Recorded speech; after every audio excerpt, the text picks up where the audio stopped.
Yo. Yeah, he's here. And we welcome you into the Facebook Live portion of today's show. Hey, man. I did. I think they're having internet problems here at Quaker Steak.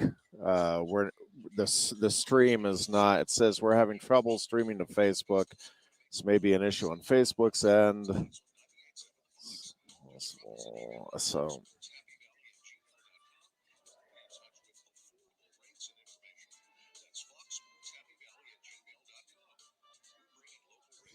Sorry, folks, if you're watching us on YouTube, maybe.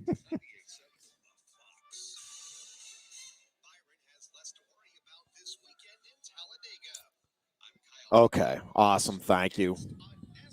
So we're having trouble with Facebook apparently today, kiddos, but we are on YouTube. So we're going to run with that for the time being. Getting ready for our radio show as well.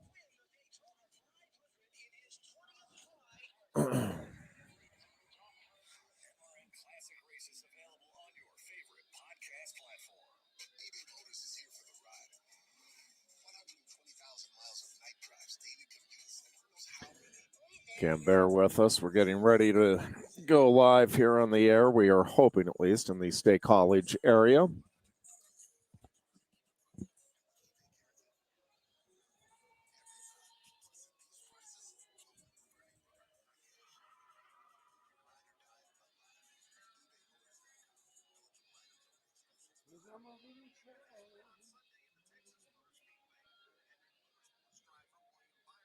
Just about ready.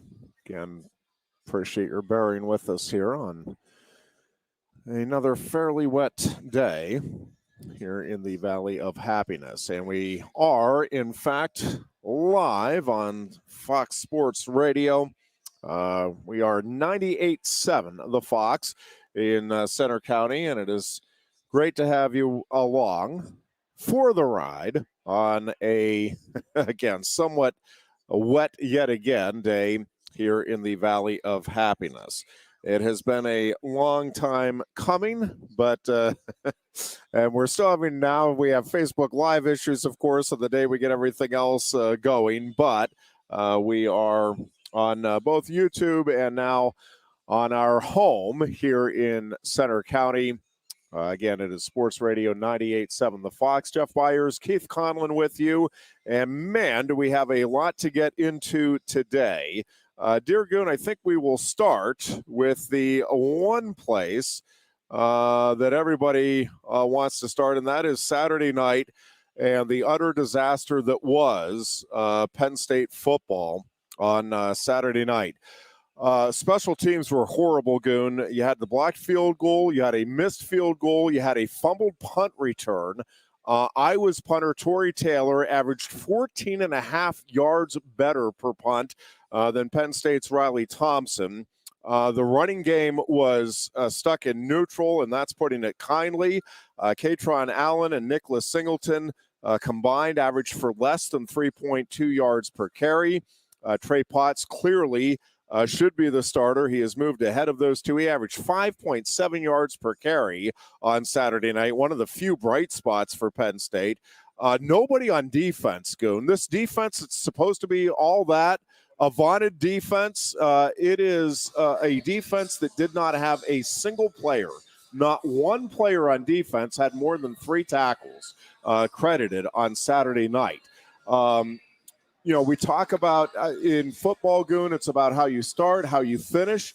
Penn State did not get off to a good start, 3 and out on its first series, and did not finish strongly. Do you know, Goon, that Penn State gave up as many takedowns, as many first downs in the fourth quarter as it did in the first 3 quarters combined, falling apart clearly in the fourth quarter. And I actually didn't think Drew Aller played that poorly, Goon, but inconsistent. But 12 incompletions apparently was too much. The coaches benched him early in the fourth quarter and went to Bo Prabula. You've got controversy at running back, controversy at quarterback. Everywhere. Your take on it. They did, we should point out, they did manage to get a 31-0 win in the wet conditions at Beaver Stadium. But, Goon, just a tough night the whole way around. If you're a Penn State fan, was it not? I was just, astounded about how bad they played. I mean, amongst that, and Iowa just came in and just took the fans out of the game completely right away by playing so well. And throughout the whole game, they just dominated the whole game. The weather had something to do with that probably, too. Did you see that coming? I sure as hell didn't see that coming. I did not. It was as thorough a domination, all kidding aside, as I have seen in a college football game between two Power 5 teams. It's actually the second largest shutout over a ranked opponent by Penn State in Nittany Lion history. And, some of the statistics are just ridiculous. When you look at the time of possession, over 3/4 of the game, Penn State had the football. Iowa was an absolute abomination on offense. Yep. And I do think Penn State's defense deserves a lot of credit. I think Manny Diaz and the schemes that they came up with to confuse and also to simply get to the football quicker than Iowa could possibly anticipate was a big part of the equation. Again, you had a number of Nittany Lions, Goon, that just stepped up in a big, big way on Saturday night. Part of why the statistics I read off, by the way, are all accurate. Yeah. But one of the reasons you had no more than 3 tackles for any one Nittany Lion is they were only out there for whatever, 33 plays. I mean, it was ridiculous at the end of the day. Craziest status I've ever heard. I mean, I've heard the rushing yards being that low, but an Iowa rushing team only getting 76 yards is absolutely insane. The fact that the offense of Iowa only ran 33 plays. Yeah. I mean, that is insane.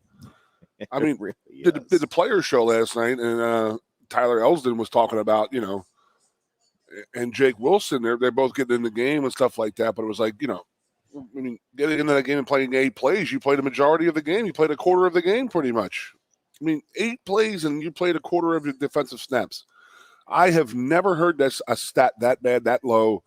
And I really got to ask you, I mean, is Ferentz, I mean, is he going to fall on his sword and clip his son? I mean, this is bad. I mean, for a guy that goes into the season as of last year, he signed that a contract I signed, that if we don't score 25 points a game, he's going to take less money, all this and all that. I mean, dude, that was horrendous. Just a very, very, very bad showing for the Iowa Hawkeyes. And I don't know.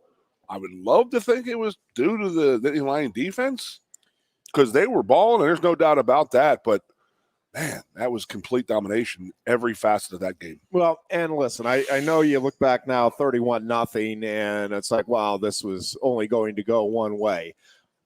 How big do you think the fumble that Dennis Sutton caused on the little shovel pass that would have been a first down? Exactly.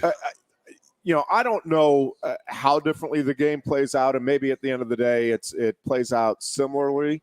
But I wonder about that, Goon, because Iowa felt like it was in a little bit of a rhythm on that drive. I'm with you. And it felt like Penn State, I don't think came out flat, but it was not coming out firing on all cylinders. Yep. And that turnover got the crowd into it in a huge way. I mean, they were not out of it at any point.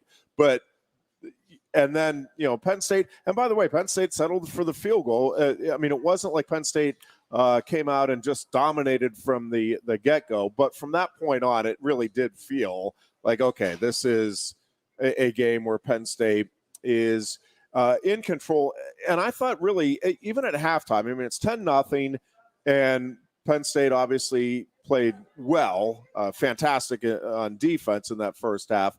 But you still felt like, hey, this game is still hanging in the balance. And then you had the first series for each team in the third quarter. And I think at that point you're like, okay, well, this is maybe Iowa will hang around, but they're not winning this thing, not on this night.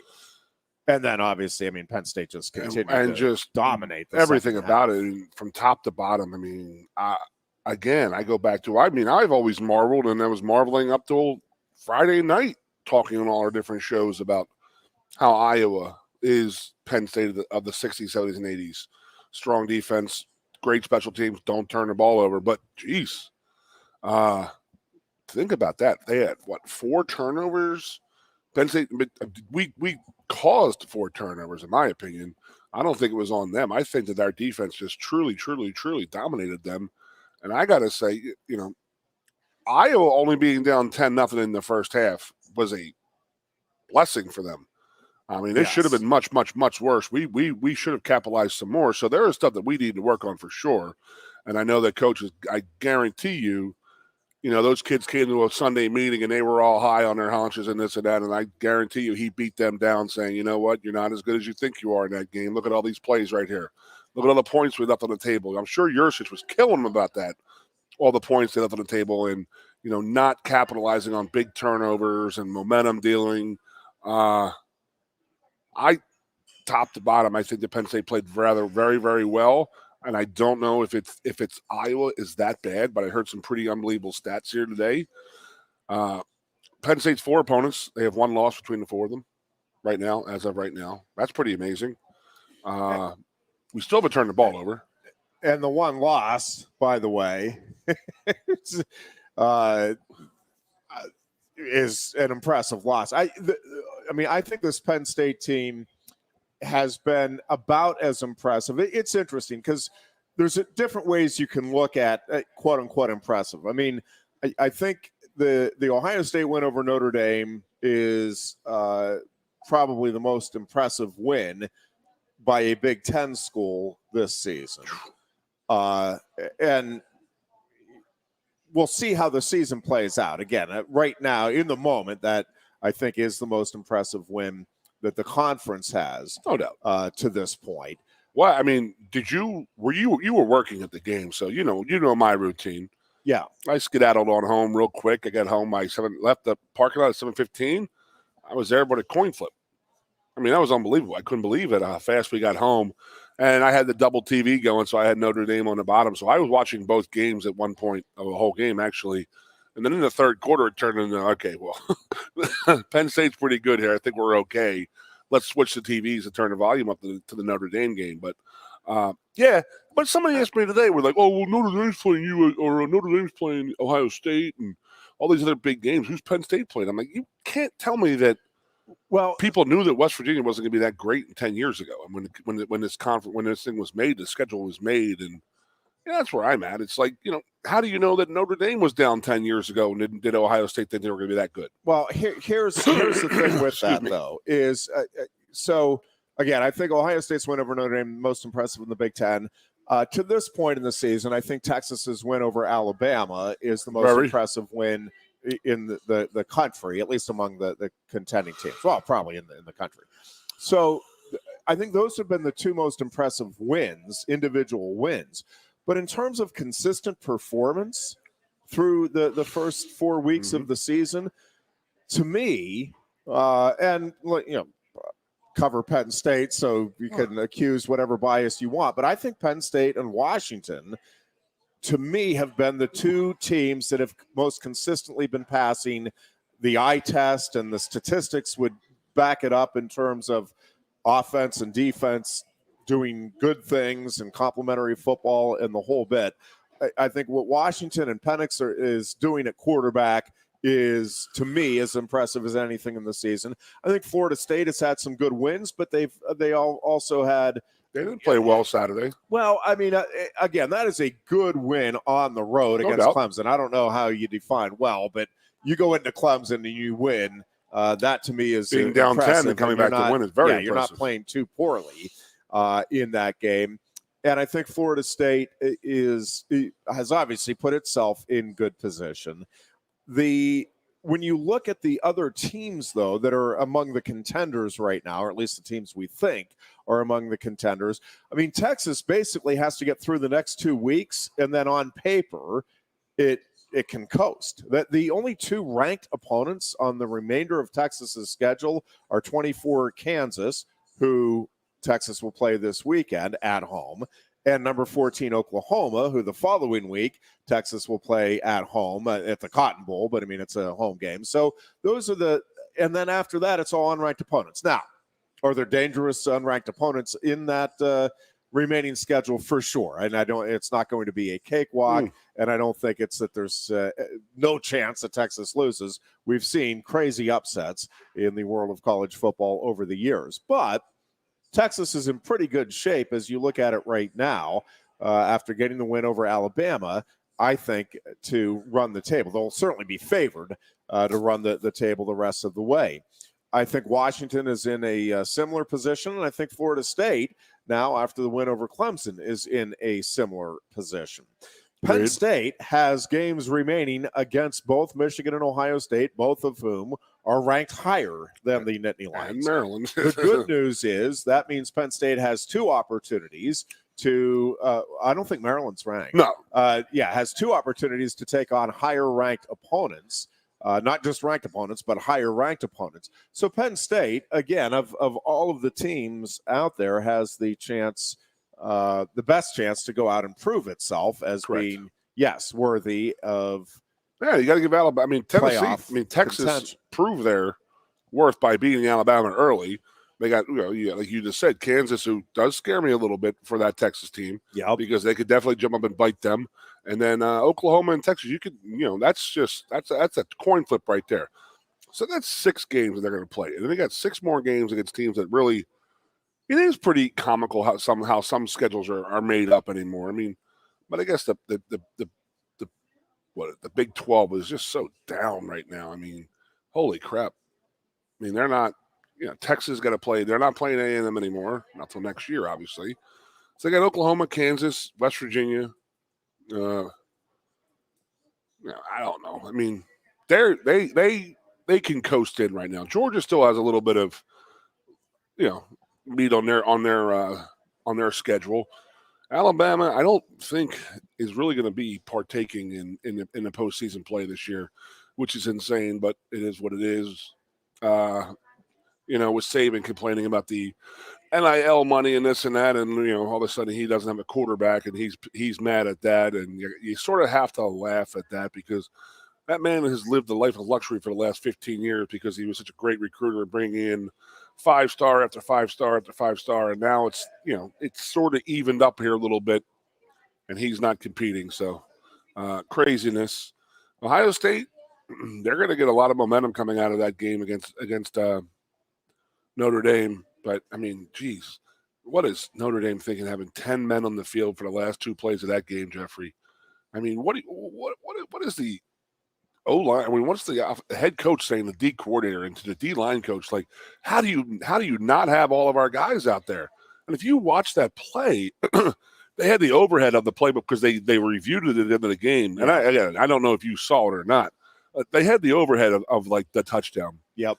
And I'm sitting there looking at it, and I'm like, what the hell's going on there? I said, they don't have a guy over top the guard or the tackle over there. And they almost got stopped. I mean, they were missing a guy for sure because it just looked like a weird defense to me. But the fact that that Notre Dame almost made that stop, and then he actually had to squeeze into that end zone for that touchdown. But, man, great win for Ohio State. I loved Ryan Day coming out and getting all mad and lighting up Lee Corso. I absolutely found that awesome. Lou Holtz. Who did I say? Corso. Who lit in the Corso? Somebody lit in the Corso. One of the Pac-12 coaches. He lit in the Corso bad because ESPN makes Corso say this, and I'll bring the story up for you when we're off the air.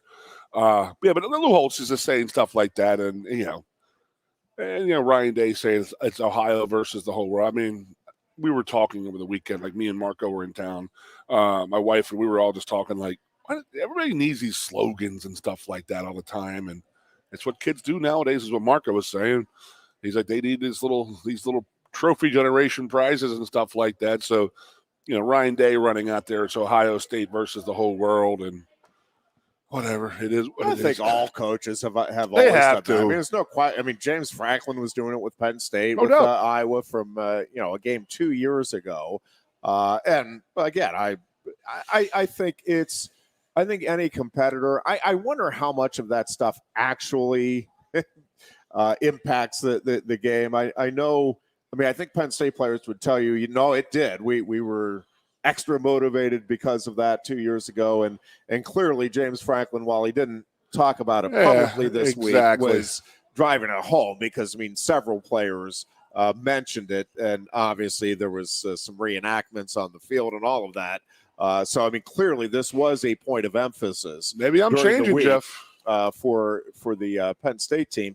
But I think any coach, you can take and we've had examples over the years, Goon, where coaches have, hey, this guy said this about you. And then you find out after the game, the player's like, well, yeah, he said that about me. And everybody's like, no, he didn't. Wait, what? So you try to get any motivational edge. I mean, including ones that don't exist. And Michael Jordan was famous for it. I mean, a guy would say, hey, I think, I'm going to try to do my best against Michael Jordan. And, wow, this guy thinks he's going to do his best against me. I mean, for crying out loud, you take the most innocuous comments and turn them into Deion's making a career out of it right now. Well, no question. Although I think Oregon kind of flipped the script a bit there on Saturday as well. Yeah, I mean, and I will say, I think coaches in general, publicly, again, what you say to your team or I guess even nowadays, I was going to say, or your fans, but even your fans nowadays, you've got to be careful. What you say in the locker room is one thing.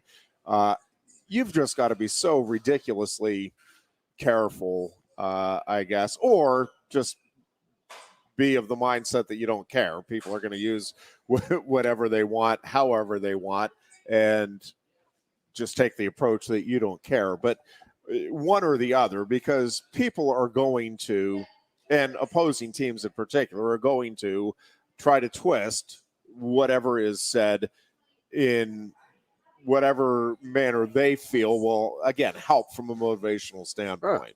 I think that's always happened. I mean, I don't think that's necessarily anything new. I mean, to me personally, I think the Oregon coach being filmed in his pregame speech, that should be amongst him and his team. I'd be upset if I was that coach and then someone I want to know who released that, whether that was who Fox did the game or maybe even their own sports information company did it, their SID department, excuse me. But if I'm a coach, that's my time with my players. I don't want that out there for the whole world because there's a lot of stuff said that you don't want out there. I mean, with his pregame speech, I mean, I read it in the parking lot on my phone, and I was like, "Damn, man!" I was getting all pumped up. When I watched it later in the day, when the internet signal came back in State College by like Sunday at like 4 a.m. Can we fix that? It would be is nice. So bad. How do you guys do your job sometimes up there in the media? I mean, they have a booster up there. It can be a challenge sometimes. Holy hell! I can't even get text in the parking lot. If it's like, God forbid, it's a picture of a group text. My Lord, it's not coming through. You're not getting anything. Frustrating. First world problem, Jeff. That it is. First world problem. So tailgate, Jeffrey. Tailgate. Fantastic. You can tell. I can always get a good feel for how the town is going to be or how crazy the game's going to be by watching the parking lots fill up. And, by 11 o'clock, we were pretty much filled up. And that's a good sign, even on a rainy day like that. Did you think 110? Would you ever thought 110? For a whiteout, absolutely. In that rain, you don't think, because there was people in the parking lots, and no, usually I'm like, and what it's become, people just want to be a part of that. It's great. Yep. That did not surprise me. Yeah, I was reading the other thing. Somebody had Instagram said the greatest tradition in sports, and which it was not like that, but it was the greatest things going in college football right now. And an Auburn fan had written in a comment like, "I was at the whiteout last year or 2 years ago. It is everything you think it is. It was absolutely awesome." And to hear that about your school, your stadium, everything in your town, it's a pretty cool feeling, a very cool feeling. Coming from Auburn, they're playing in the SEC, they're playing in the Iron Bowl, they're playing Alabama in the Iron Bowl, they're in big games and this and that. And for somebody from Auburn to come out and say it's by far the greatest tradition in sports, that is awesome. And Penn State is just playing on it. You have no idea how many people contact me about, and then out of the blue, like, I got a phone call Friday morning. Me and Brendan did a New Year's Eve party in the 2008 Rose Bowl. Pockets Pub, Manhattan Beach, California. I got a text Friday morning. Hey, this is so-and-so from Pockets Pub, Manhattan Beach. We're coming to State College this weekend for the whiteout. No affiliation to Penn State whatsoever. None. I love it. None. He just came in. Him and his wife are just sports fans. They came in from L.A. for the whiteout. And they called me and they said, I don't know if this is still your number. I said, hey, man, what's going on? So I met him up Friday night, had a beer with him, had a couple shots with him, and talked about the party we had out there in Manhattan Beach. It was amazing. But I'm sitting there. I said, I haven't talked to this guy in 15 years. Yeah? And people love that whiteout, man. Are we not on the air? We are. Oh. Glad I wore my pretty beard. This thing's getting out of control, by the way. And I don't see it being shaved for the next month either. You don't? No. I think I got to go to October 21st, which is Ohio State. So we're talking 3-4 weeks from now. So for people who don't know, I shave right before the season, and I don't shave until we lose. So there's what I'm going to look like by November right there. I look like Gandalf. Mm-hmm. We're already in commercial on the radio. Penn State, what's that? Are we on commercial on radio?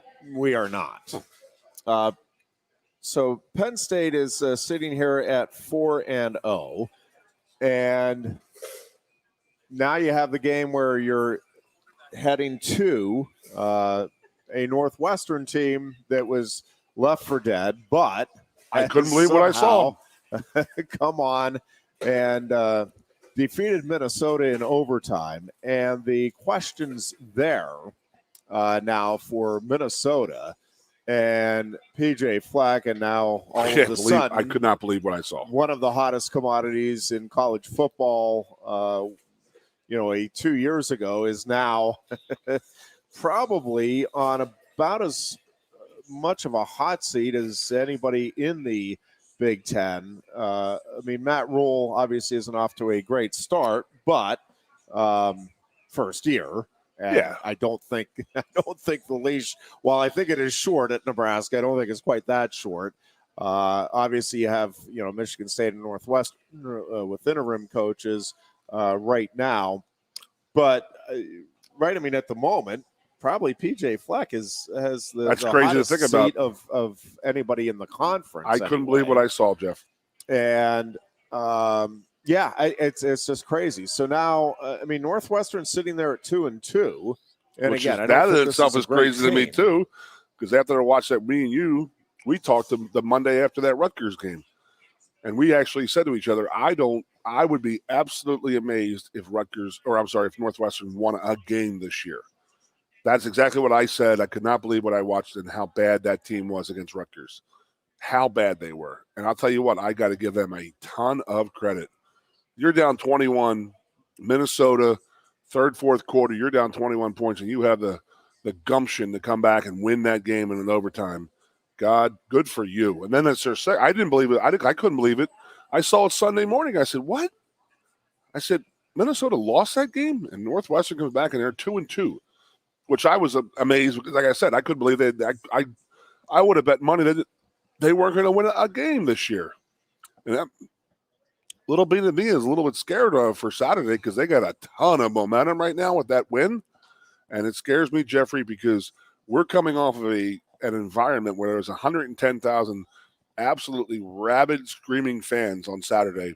And we're going to go out there to Evanston, Illinois, and Saturday morning at 11 a.m. You think there's going to be 50,000 people there? I'm going to be impressed that there's 25,000 people there. Yeah. And that is a complete buzzkill as a Penn State guy because you're coming off this huge, huge, huge game in the whiteout, and you're going to go out there and there's going to be no mojo, nothing. They got to bring their own mojo. They got to get themselves up for that game. Otherwise, it could get a little dicey with Northwestern. I can't believe I'm actually saying that, but I'm just, being a pessimistic guy a little bit. But it's definitely a thing. There is no doubt. I remember when O'Brien was here and Craig Fitzgerald was our strength coach, and they're at Purdue, and he said the team was down. They were dead. They were no spunk to them. Remember he ripped his shirt off and started doing up downs as the strength coach, and the whole team dog piled on top of them, got them all fired up, and they win by 30 points. They're going to need something like that to get this team wired up and juiced up for this game, because it's not going to have any kind of momentum. There's no momentum. You're going to run out of that tunnel, and you're going to be like, wow, complete buzzkill, and it's going to be frustrating. Yeah, and I think from Penn State's perspective, it's just a situation where you've just got to realize that is the situation. Mm-hmm. It's something obviously they'll talk about, and yeah, you've got to create your own juice, as you said, and understand that this is an important game. What worries me a little bit, worries probably isn't quite the right word, concerns me a little bit, is Penn State is such an overwhelming favorite against Northwestern, and even coming off of the victory over Minnesota, and I do think that is a good win and an impressive win. It is a team that just does not match up. I mean, if there had not been any issues at Northwestern, right, this game still would be lopsided in terms of the talent level on the field. Right. But and then you have the bye week, and then you have a UMass team that is just I mean, that game, I don't think there will be a point spread, but I mean, Penn State can literally name the score in that game. I mean, that should be an 81-0 a la Cincinnati type of there affair, you go, right?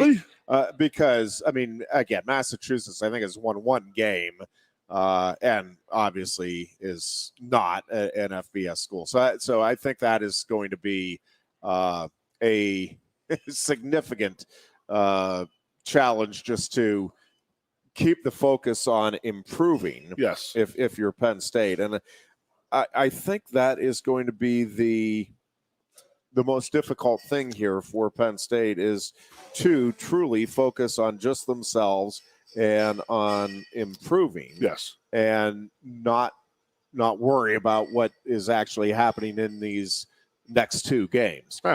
Because at the end of the day, to me, again, you now have a month to get ready for Ohio State. Like that is, we all know at the end of the day, yes, what is actually happening. But the way you get ready for Ohio State is you go out and you bust your tail and you get better each and every day in practice, and you show, improvement.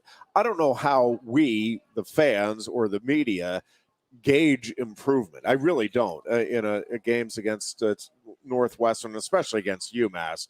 To me, it's very similar to Delaware. It's like, well, you want them to look good. Play. You want to get out there without any injury. But how are you going to know watching the game whether or not there's been improvement? There's just such a and in particular in the UMass game, there's just such a disparity in talent level that I think it's virtually impossible, at least for the average fan and media member, to discern, okay, by gosh, they definitely improved here.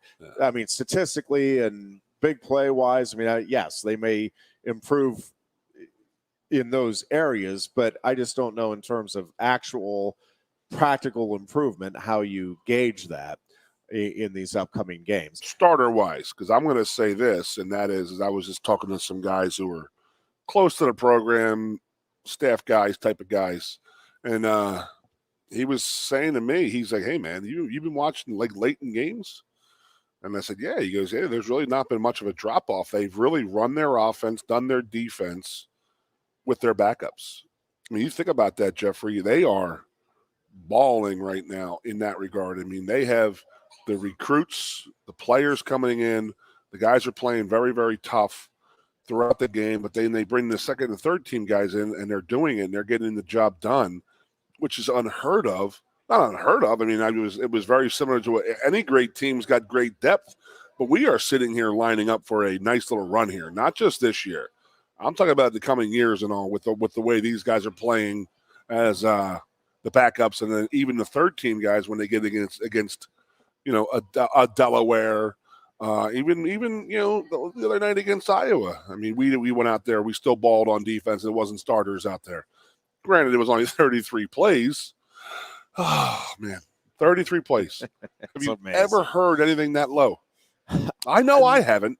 No, and and actually, I mean, that is astounding, truly. But equally astounding is that in this season of college football, where the plays are down, is that you could run 97. I mean, I'm not 100% sure which is more incredible, but yeah, that disparity where you are virtually running 3 plays for every single play that the other team runs. You very rarely see it doubled up. Like, that is a rarity in any level of football for one team to have twice as many plays as the other. Again, this was almost 3 times the number of plays that Penn State ran from the line of scrimmage as Iowa did. And it's just hard to kind of get your mind around that, to be honest with you. No, I mean, that's a top 25 team. I believe Iowa's ranked 23 in the country. We're 3-0, right? We're playing very well going into the game. Yeah. I mean, big win against Iowa State. And they just looked defenseless. They mean not on defense, but offense. They were just punchless. They just didn't have – they never got the ball rolling. And you're right, that fumble on that little shovel pass, because they had popped another first down. They had gouged Penn State's defense a little bit. I was starting to worry a little bit. And then it all turned right after that. It's almost like they shut down pretty much. And then Penn State's defense just took over, and the crowd overwhelmed them. Folks, we want to remind you that the Penn State golf course is a great place to obviously go golf. They have a couple of championship courses. Also a great place to go practice and work on your skills, whether it's driving skills on the 36-stall driving range or working on your short game at any one of the 4 practice greens. But it is also a great place, dear Goon, to go watch a little football game on Saturday between the Nittany Lions of Penn State and those Wildcats of Northwestern. A watch party at the 19th hole, which also happens to be where you can watch the Players Show, which the Dear Goon co-hosts on Monday nights as well. Correct. Yeah, so we got Saturday afternoon. I mean, we got the Ryder Cup all morning, starting at 2 a.m. till noon. That is a fact. I mean, if anybody wants to go over some early bloodies, I mean, they're going to be open. My pregame tailgate, get there about 11 o'clock, but me and Ironhead will be out there for the watch party for the Northwestern game. They're going to have some trivia in between quarters, and at halftime, win some gear, win some prizes. I don't know what exactly they do have. I mean, it might be a date with Ironhead. I mean, could be $1 million. Could be. You don't know. You got to show up to find out. I don't know which one I'd want more. A date with the head or $1 million bucks. So. I tell you what Joe Hughes and his staff are doing over there to make the Penn State golf courses. I mean, listen, it's always been a part, obviously, of the Penn State community, but they are going out of their way to make this a real part of the community at large. And I am telling you, even if you are not a golfer and you have no intentions of ever golfing, being over at the 19th hole, you're doing yourself a service. Just great food, great refreshments, and it is all affordable. Right. I was going to say that. I am telling you, do yourself a favor. If you don't join us for the watch party on Saturday, and Goon and I are looking forward to heading over there and being part of that, stop on by Monday nights. Again, 6 to 7 is the Players Show, and Aeneas Hawkins and the Dear Goon co-host that wonderful show where you get to know the players a little bit and get to learn a little bit more about how things work within the Penn State program. And listen, you can also stop in the Walker Clubhouse, where there's all kinds of terrific golf gear and Penn State gear as well. Visit PennStateGolfCourses.com or give them a call at 814-865-GOLF. That's 814-865-GOLF. We are back with more of the Goon and Ironhead show. Coast into fall with a new Kia from Lion Country Kia. Right now.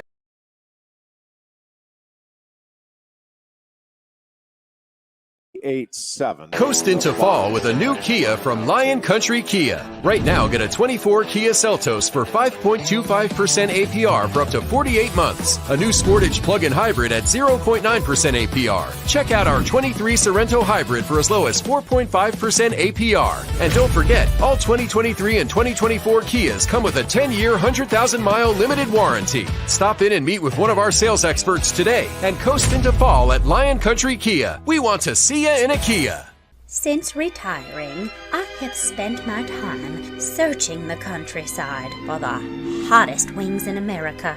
I always seem to end up disappointed. You call these hot? Back off, Luigi. Mamma mia. Look, hands it, busboy. Your wings suck! I knew I should have stuck with Quaker Steak's triple atomic wings. You think I'm tough enough? The Center Hall Farm Store has been serving Center County and beyond for well over a half century. A small family business, the Center Hall Farm Store specializes in animal nutrition and manufactures its feed fresh using local ingredients. Get the best in horse, cow, pig, chicken, and bird feeds. If you're not already a customer, stop in and see why so many of your neighbors are. The Center Hall Farm Store at 110 West Allison Street in Center Hall, or call us at 814-364-1393. Sioka Toyota of Williamsport invites you to stop in today or check us out online. We have the smart path to your next Toyota, like the all-new Crown, BZ4X, the all-new Grand Highlander, Corolla Cross Hybrids, Sequoias, and more. Over 100 new Toyotas here and on the way. Don't make a $1,000 mistake. Choose Sioka Toyota of Williamsport and see the Sioka dealership's difference. Buy or reserve yours today and see for yourself why Sioka Toyota is the only stop you need for your next new car. Sioka Toyota, it just feels right. Ready to be part of something bigger? Come pave the road to success at Glen Baker and discover a career where your hard work and determination can build a bigger, better future. Our team believes we can build a stronger future together. Join us at Glen Baker, where we value teamwork on the field and on the job. Go to GOHcareers.com to apply. GOHcareers.com. And best of luck to all the Center County sports teams all season long from everyone at Glen Baker. The Goon and Ironhead. Welcome you back into the Lion Country Kia Goon and Ironhead show. We are at Quaker Steak and Lube, and happy to be both streaming and on the radio here in Center County. It's working. Sports Radio 98.7 The Fox. Yeah, fingers crossed that we're here the rest of the way as well. Lots of other things to get into. Again, Penn State Northwestern will be a noon kickoff on Saturday. Well, probably a couple minutes after noon, but scheduled as a noon kickoff on Saturday. And the Nittany Lions certainly expected to go to 5-0 on the season, taking on the 2-2 Wildcats. And then again, it is a 2-week hiatus for Penn State. And really, if we can be perfectly honest, it's a 3-week break until Penn State plays Ohio State. The UMass game, I know they say don't take anything for granted. That one I'm taking for granted. Yeah. Penn State will handle the Minutemen. Truthfully, Goon, they could sit all of their starters and they would beat UMass pretty handily. Correct. Regardless. No doubt. I mean, we're looking at, we always put the season in the quadrants pretty good. Yeah. And then the first 4 games going into Iowa, that was the first quadrant to me because Northwestern, bye week, and UMass. That's 3 walkovers, gimmies. Let's not get anybody hurt games. Absolutely no doubt about that. That's the ultimate goal of those things. But you are 100% right. If we wanted to go out against UMass and play our twos, but which would never happen. That's disrespectful. They would never do that. But that's the type of game it's going to be, and it is what it is. You got to play those games. And, in my head, and I wanted to ask you about this, Ed, I mean, again, we make these schedules 10 years, 7 to 10, 12 years in advance. What was West Virginia 10, 12 years ago? We don't know. I know that UMass was like one of those budding FCS programs who wanted to become into the, remember like how Buffalo was like getting into the Division I thing and they were trying to schedule some bigger games. I think UMass was going down that route, but they haven't had the success that Buffalo has had. And there was the UMass. There was ties with Whipple. I mean, his son was here. He coached with Joe Moorhead. I know Adam Brenneman had gone there. I know the kid Whipple had gone when the quarterback had gone back up there to work with his father. So there was a lot of stuff with UMass. That's the only reason they have that game on schedule, because there's no other way to understand it, because I get the Delaware thing where you want to just rotate around, your surrounding area, with your Temples, your Pitts, your Delaware. I know we had Virginia Tech for a little bit there. Both got canceled.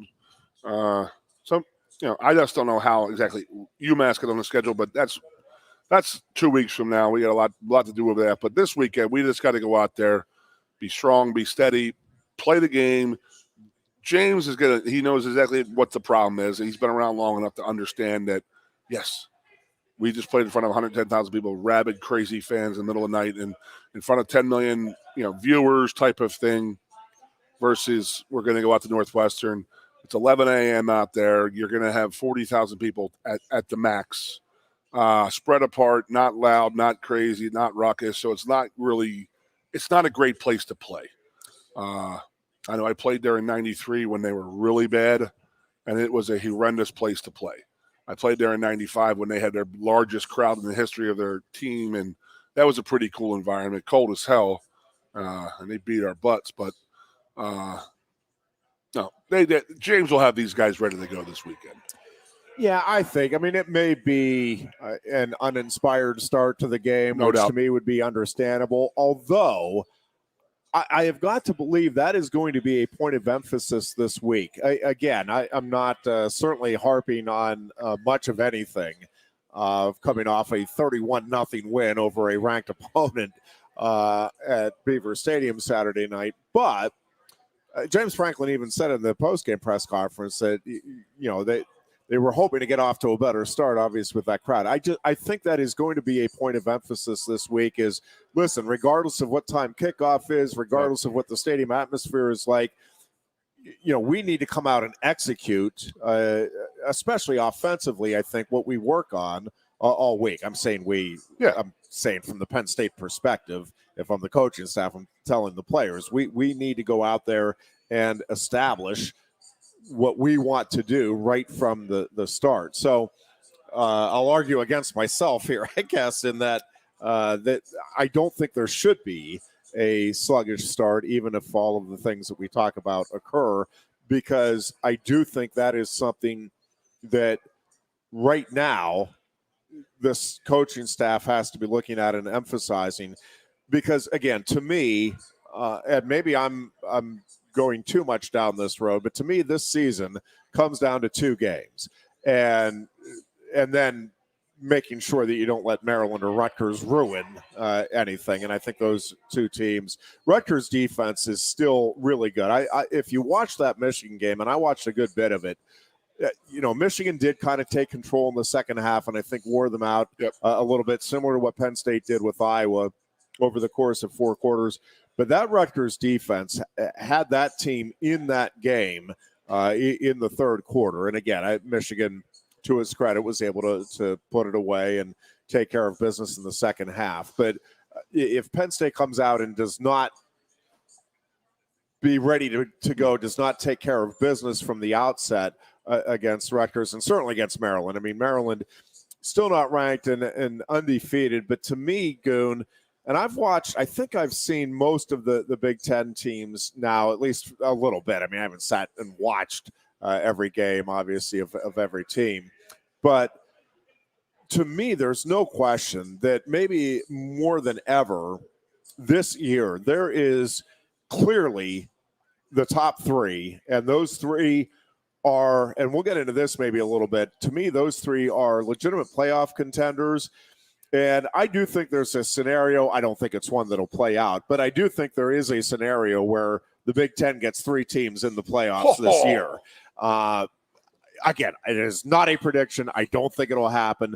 I do think there's a really good chance that the Big Ten does end up with 2 of the 4 teams. And again, maybe we'll get into that a little bit as the program unfolds. But to me, those 3 are just heads and shoulders. And again, when I say heads and shoulders above, it's like, well, so you don't think anybody else can beat them? No, there's not that type of separation anymore in college football. If you have an off night or you sustain an injury or two at the wrong positions, there is not that kind of separation that any of those three are on easy street and they don't have to worry about anything else. I think Maryland is certainly capable. If Penn State has an off day and Maryland is on, I could see other teams beating any of the big three. What I'm saying is consistently, week in and week out, to me, those three teams are on one tier. And then to me, it's actually Maryland then on the next tier. And then I think there's a third tier. I think Maryland is by itself on that second tier. So you have, in my mind, and not just because of the 4 undefeated teams, I think that can be deceiving sometimes that, wow, these teams are undefeated and they're better than the one-loss teams. I don't think that's necessarily true. But right now, I do think it's those 4 teams.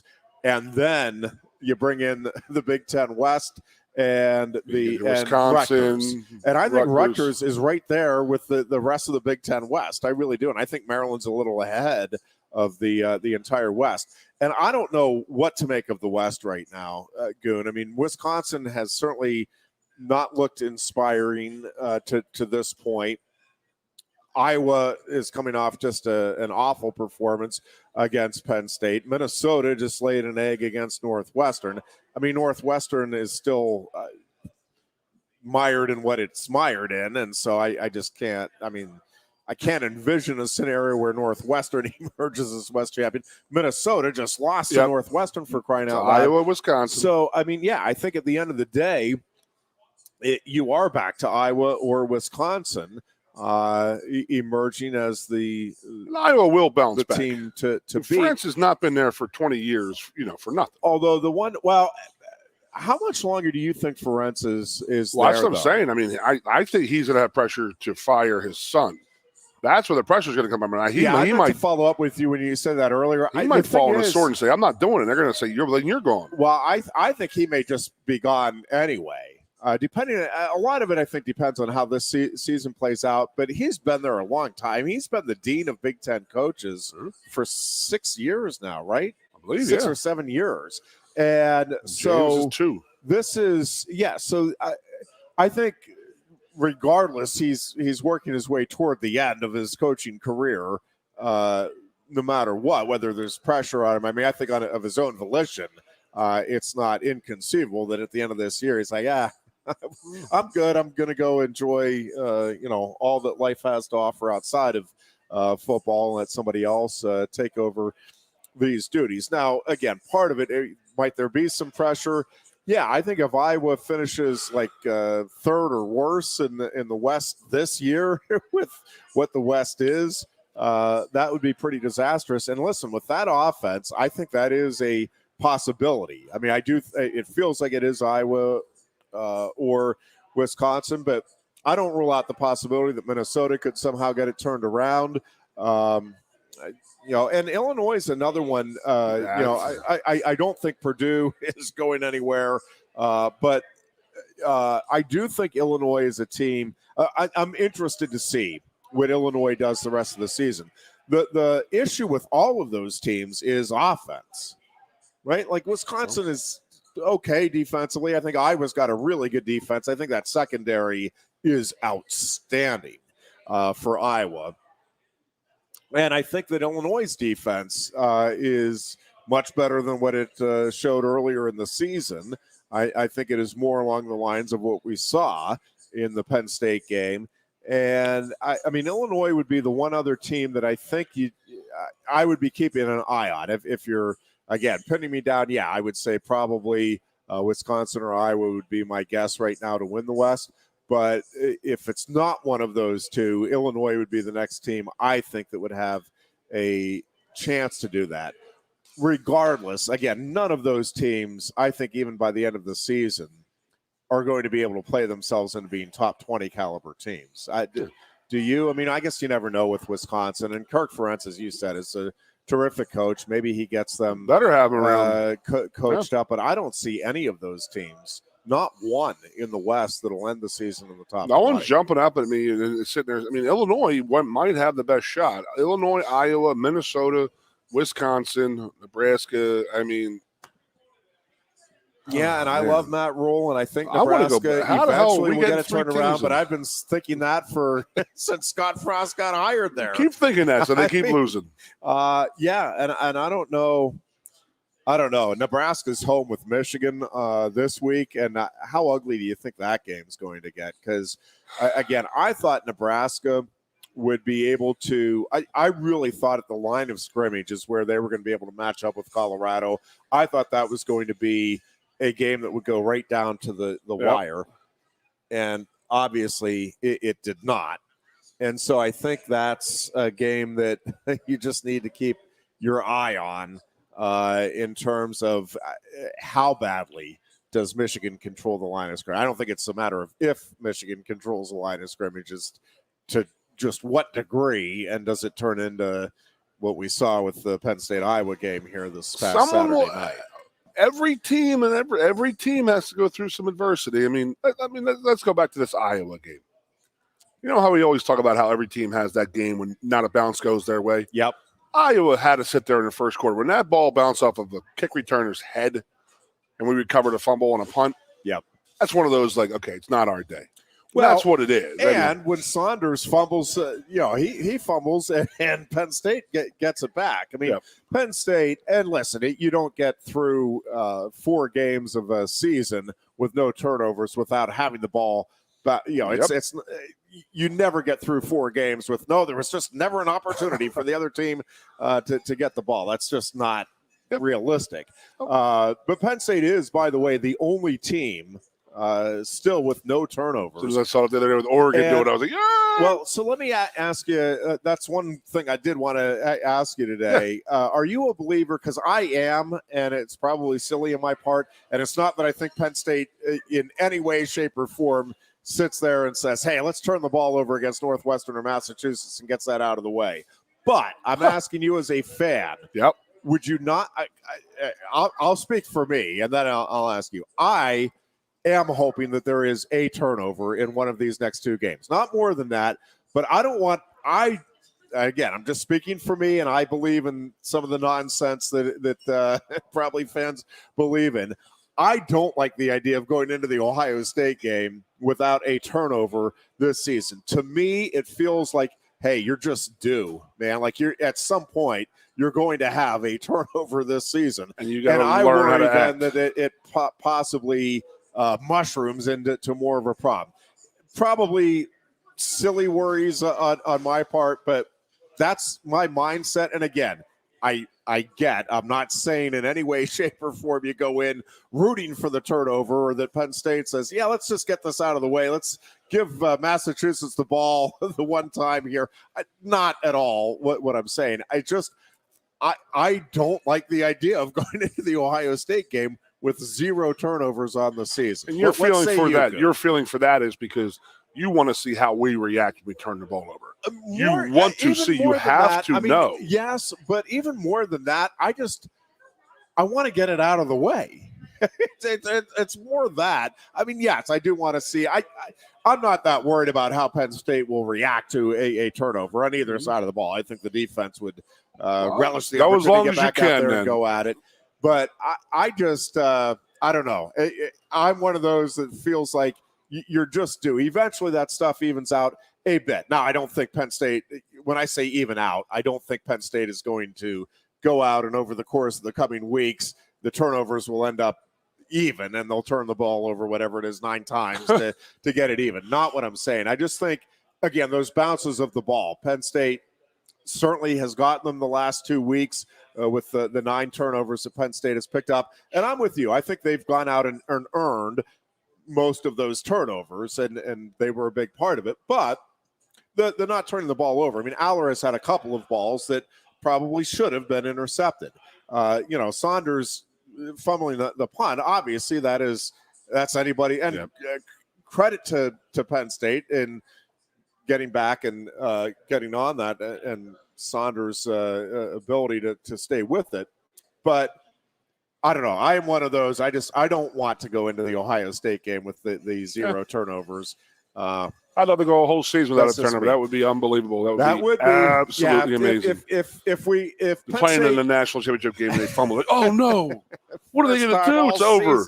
That you've seen this. I wonder what the record is for most games without a turnover. Somebody's probably gone through a college football season. Get that? No, what? Really? At some level, you don't. I don't know. Oh, I mean, I'm talking about Division I level, FCS. I'll look it up. I'll look it up tonight. I'll look it up now. Goon has homework. All right, Jeffrey. Now I'm just curious. The more back in the day when you weren't throwing the ball, you weren't throwing the ball at all. I mean, okay, let's say within the color television era. So within the last 50 years, since I've been alive. Yeah, I'm just now curious about it. Oh well. Anyways, yeah. So, I mean, my personal opinion is I would love to go the whole season without a turnover. But you also have that worry of how you're going to react and how's Aller going to react. I mean, the kid has reacted every positive way so far this season. He's done everything right. You know, there's going to be a play where he gets strip sacked or he fumbles the ball or he throws a bad pick. And you're right, they have dropped him. So it's not like they've run a perfect game. Right.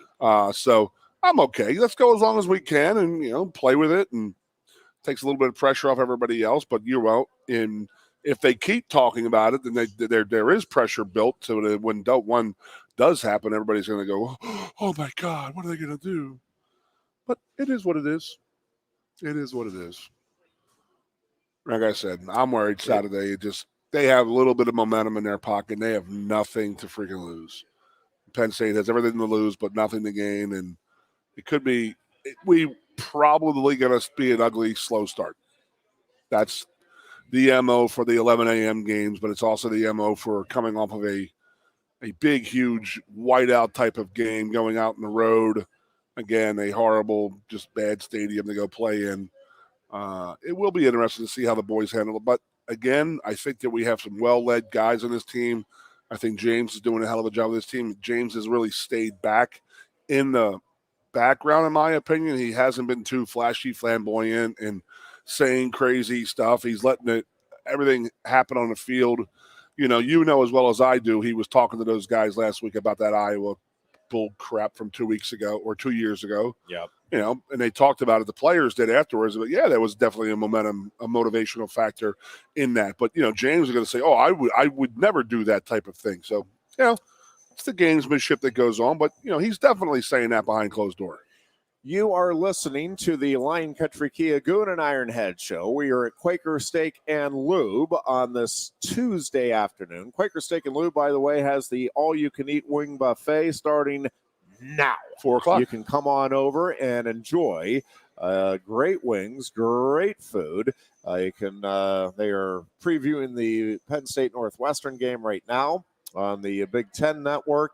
You can check that out. Obviously, this is a great place to come on down and watch football from Thursday night right through Monday night. Ryder Cup action getting underway on Saturday, and you can, again, check out all of the great sports events right here at Quaker Steak and Lube, the home of the Lion Country Kia Goon and Ironhead show. And, of course, we are now airing also on Sports Radio 98.7 The Fox in the State College area, and you are listening to WFXS, Pleasant Gap State College. We are going to take a break here, and we are back with more of the Lion Country Kia Goon and Ironhead show here from Quaker Steak and Lube after Coast into fall with a new Kia from Lion Country Kia. Right now, get a 24 Kia Seltos for 5.25% APR for up to 48 months. A new Sportage plug-in hybrid at 0.9% APR. Check out our 23 Sorento hybrid for as low as 4.5% APR. And don't forget, all 2023 and 2024 Kias come with a 10-year, 100,000-mile limited warranty. Stop in and meet with one of our sales experts today and coast into fall at Lion Country Kia. We want to see you in a Kia. Since retiring, I have spent my time searching the countryside for the hottest wings in America. I always seem to end up disappointed. You call these hot? Back off, Luigi. Mamma mia. Your hands it, busboy. Your wings suck. I knew I should have stuck with Quaker Steak's triple atomic wings. You think I'm tough enough? The Center Hall Farm Store has been serving Center County and beyond for well over a half century. A small family business, the Center Hall Farm Store specializes in animal nutrition and manufactures its feed fresh using local ingredients. Get the best in horse, cow, pig, chicken, and bird feeds. If you're not already a customer, stop in and see why so many of your neighbors are. The Center Hall Farm Store at 110 West Allison Street in Center Hall, or call us at 814-364-1393. Sioka Toyota of Williamsport invites you to stop in today or check us out online. We have the smart path to your next Toyota, like the all-new Crown, BZ4X, the all-new Grand Highlander, Corolla Cross Hybrids, Sequoias, and more. Over 100 new Toyotas here and on the way. Don't make a $1,000 mistake. Choose Sioka Toyota of Williamsport and see the Sioka dealership's difference. Buy or reserve yours today and see for yourself why Sioka Toyota is the only stop you need for your next new car. Sioka Toyota, it just feels right. Ready to be part of something bigger? Come pave the road to success at Glen Baker and discover a career where your hard work and determination can build a bigger, better future. Our team believes we can build a stronger future together. Join us at Glen Baker, where we value teamwork on the field and on the job. Go to GOHcareers.com to apply. GOHcareers.com. And best of luck to all the Center County sports teams all season long from everyone at Glen Baker. The Goon and Ironhead. And we welcome you back to the Lion Country Kia Goon and Ironhead show here at Quaker Steak and Lube. Just real quickly again, Penn State Northwestern noon on Saturday. Penn State 4-0, ranked 6th in the AP poll this week after the 31-0 shutout over Iowa. Northwestern 2-2 on the season under interim coach Dave Braun. Wildcats coming off a 37-34 upset of Minnesota in overtime last week.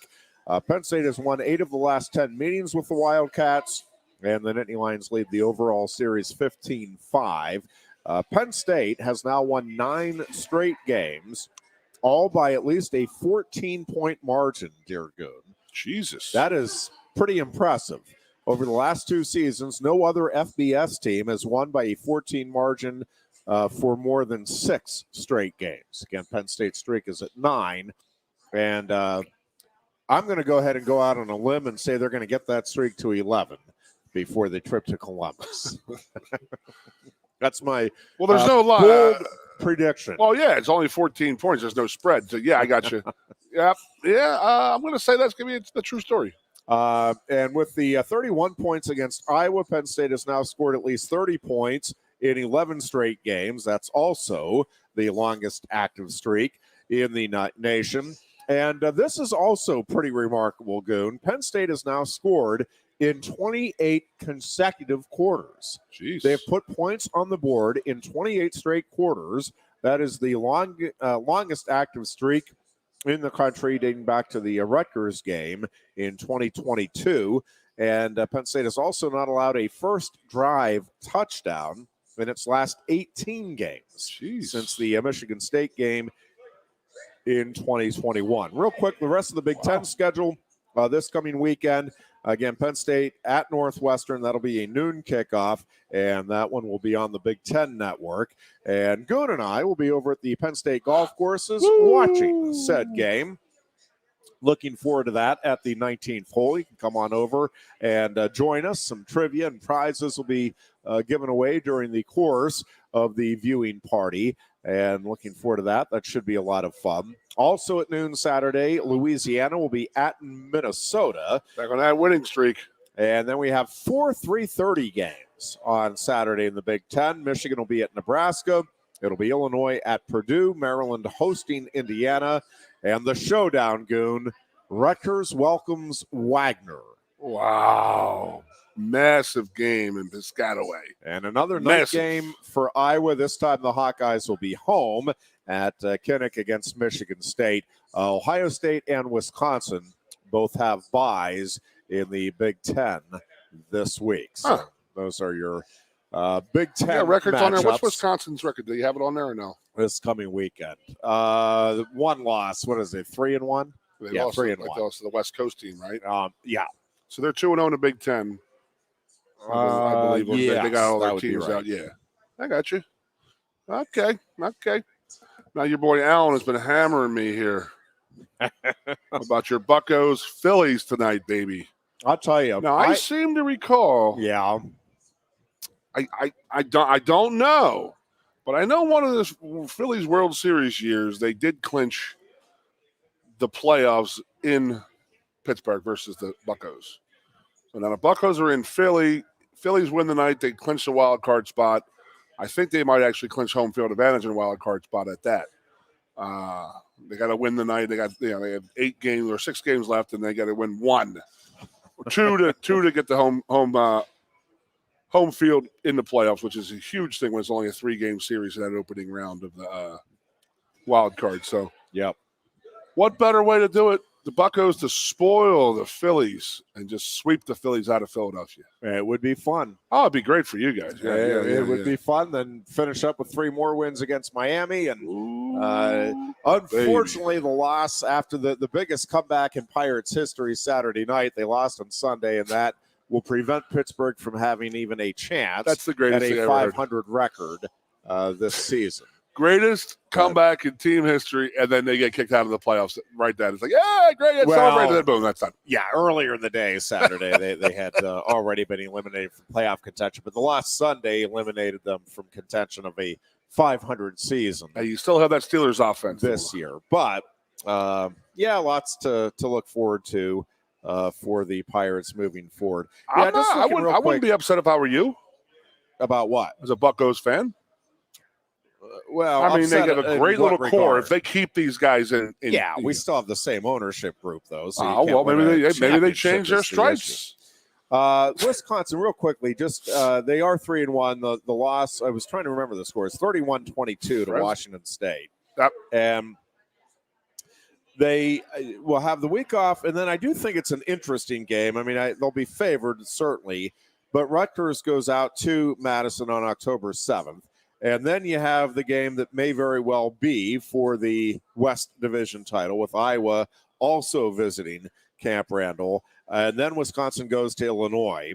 Then the Badgers host Ohio State. Then they're at Indiana, home with Northwestern, home with Nebraska, and they wrap up the season at Minnesota. So I think best case scenario right now for the Big Ten is that Iowa or Wisconsin gets on a relative roll here. Correct. And wins all but one of the remaining games. I think it is possible. I don't think it's going to happen, but I think when you look at that schedule, is it within the realm of possibility that Wisconsin could only lose once more? Yeah. I mean, I don't think they're beating Ohio State even. Okay, so they play Ohio State. They don't play us. Do they play Michigan? No, that's one of the So they dodged Penn State and Michigan? Yes.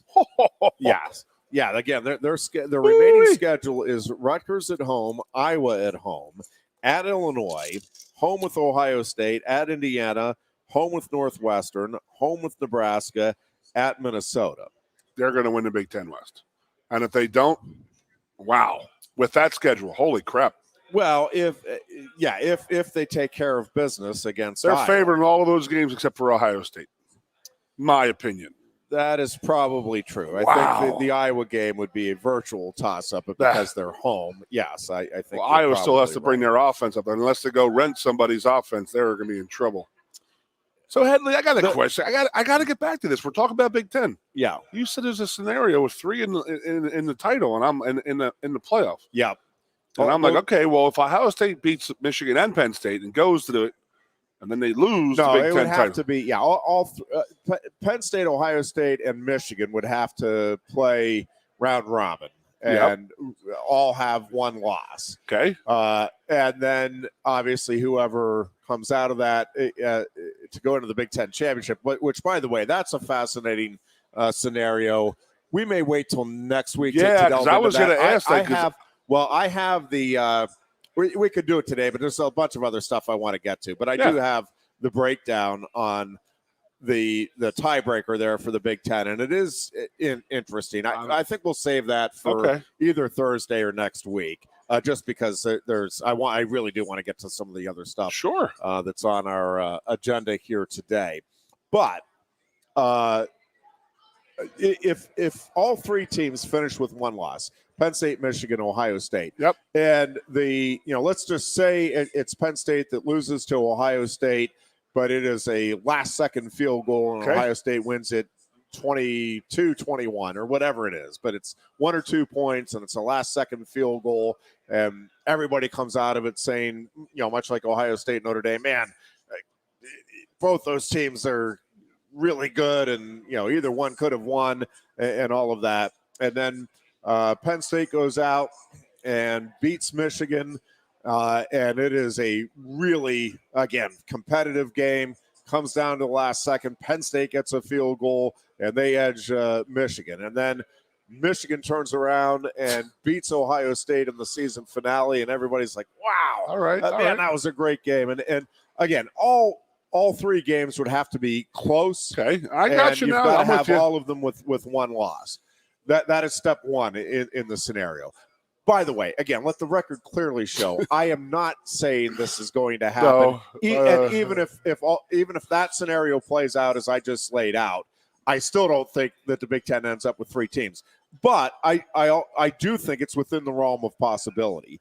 When you start looking at some of the other things that would come into play here, and well, that's Thursday. That's Thursday. That's Thursday. Let's because we can break it down more, but it involves obviously several other of the contending teams having two losses, and in one case, I think two losses is going to be too much of a stretch. So I'm going to say it just has to be one bad loss. We'll delve more into that, but I'm not predicting it. I don't think it's going to happen, but I can construct the scenario, and I don't think it's that far-fetched where the Big Ten ends up with three teams in. Now, part of it involves the SEC would have to have nobody with one loss that you feel is impressive. And I think that could happen. There's a couple of key games that would have to break the way the Big Ten would want for that scenario to play out. And again, I don't think it's going to happen, but I think it's fun to speculate and to take a look at. But we'll save that either for Thursday or maybe even next week. I have one name for you. With the bye week, I think we have a little more time to delve into that stuff. Thursday, I want to break down Northwestern game a little more and take a look at what is going to be an unbelievable sports weekend, as you said, with the Ryder Cup, NFL action. There's some good college games. It's not a great college schedule this weekend, but I think there's some really intriguing games that are going to be worth keeping an eye on. Well, I'm not going to lie to you. Going into this weekend, like I said, Marker was up this weekend, so he stayed until Monday. So we planned on going out and watching some Sunday NFL football. And about Thursday, I said, let me see who's playing this weekend. I'm not going to lie to you. It was probably the worst set of NFL football games I have ever seen in one day. And then the scores actually proved much of that. 70 points in an NFL game. Highest point total since 1966. That's a lot of football games, man. It's the worst coaching job I've seen since Nathaniel Hackett at oh, wait, what? No, we'll delve into that in just a moment. Real quickly, though, Center County Red Zone returns on Sports Radio 98.7 The Fox this weekend. We will have, unlike the NFL this past weekend, a really good slate of games. Should be 4 pretty competitive games. State College will host Central Dauphin East. Bald Eagle area will be at Bellefonte. Penns Valley is at Clearfield, and Bellwood Annis is at Phillipsburg Osceola. State College, Bellefonte, and Phillipsburg Osceola are all hosting their homecoming games on Friday night. State College is 3-1 in the season, 2-0 in the Mid-Penn Conference. Central Dauphin East will come in at 3-2, 1-1 in the Mid-Penn. Bald Eagle area is having just a sensational season. The Eagles are 5-0 and will take on an 0-5 Bellefonte team but I'm telling you, this has a improving chance. Bellefonte team. Yep, it's an improving Bellefonte team, and this is one of those rivalry games. And again, I'm not going to sit here and predict that the Bellefonte will win the game, but I'm just telling you, I think keep your eye on this one. I think this will end up being a good bit closer than many think. And I could end up being completely wrong about that. I do think Bald Eagle area is special this year. Yeah. This is a really good team, a really veteran team, and I think they'll take care of business. I think Bald Eagle area is going to go undefeated in the regular season. Go ahead, Bill. They're coming off of a state title in baseball. Have they had this kind of traditional history? You know, the wrestling has always been there, and baseball's been there, and softball. I don't really remember a football program that's matching, or is there just athletic program is just rolling right now? Yeah, right now it is. It is a great group of athletes are coming through, no question. The Bald Eagle area program right now. I also think they have just really good coaching across the board right now, and yeah, they are, no question, enjoying some very special times with Bald Eagle area athletics right now. Penns Valley is 4-1 on the season. They'll be at 4-1 in Clearfield. Clearfield would be favored in that game, but again, I think the Rams are another team that they're one of those teams that just finds a way to win. They look more like the Minnesota Vikings of a year ago than the Minnesota Vikings of this year in that they're, again, winning the close ones. And then Phillipsburg Osceola is home. They're 1-4 in the season. They have 0-5 Bellwood-Annis coming in. Bellwood-Annis obviously will be hungry to get his first win, but I really like – I know, again, 1-4 doesn't get you excited as a fan. I really like what Phillipsburg Osceola is doing right now, and I think Jeff Roman has that program heading in the right direction. I really think P.O. and Bellefonte are both building for some really good future success. Both have had pretty tough schedules here in the first half of the season, and I'm really curious to see how the second half plays out for both of those teams, because I think both those programs have kids that are buying in. I don't think in either of those situations you're going to see teams that are packing it in. I think they're excited about the opportunities that they have to get out there and show that the records through the first half of the season are not indicative of the types of teams that Phillipsburg Osceola and Bellefonte actually have. I mean, I got my real good friend Bobby. His son plays in the team. They're getting. I mean, that's every Saturday morning. Hey, what was the score? What was the score? We missed a 2-point conversion to win the game last night. Yep, that's great improvement for them. No, there's a new coach coming in there. Everybody's got to buy into his way a little bit. They got to learn his offense, learn his styles, and they're getting better. And that's all you could ask for as a fan of the program. Steelers get a big win in Vegas. The Pittsburgh Steelers, dear Goon, might be the worst 2-win team in atop the AFC North, first place in the AFC North. And are you just comfortable with ugly victories? Are you just comfortable with them now? I am comfortable with them. And a W is a W. I think that offense actually found itself a little bit in the second half of that game. I am really curious to see. This is, to me, one of the more intriguing, and maybe it's just because I'm a Steelers fan, but watching the Texans and what they were able to put together on this past Sunday and what the Steelers have been able to do in finding a way to win these last couple of games. The Steelers have a chance to get to 3-1. However you get there, 3-1 with them, if that happens, the potential to take control of first place in the AFC North against the Ravens, because that'll be the next game. So this is, every week, I guess you say, is a big one in the NFL, but I do think this is a really big opportunity for the Steelers to try to get to 3-1 and set up, a key game. And listen, the Ravens, once again, injuries. This is the second year in a row. Now we'll see. It's not quite to the degree that it was a year ago, but injuries are starting to take a bit of a toll here again in Baltimore.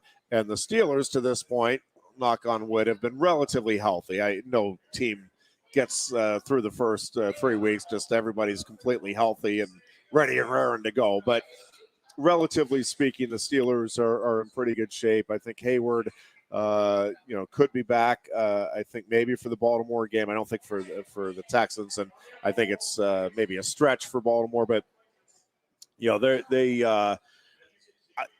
I'm really they definitely changed up some things with their offensive philosophy going against the Raiders, and they had to. I mean, you can say what you want, and they had to look internally, obviously, and figure out a way to be not embarrassing. Yep. Which is what they were against the Browns, despite the win.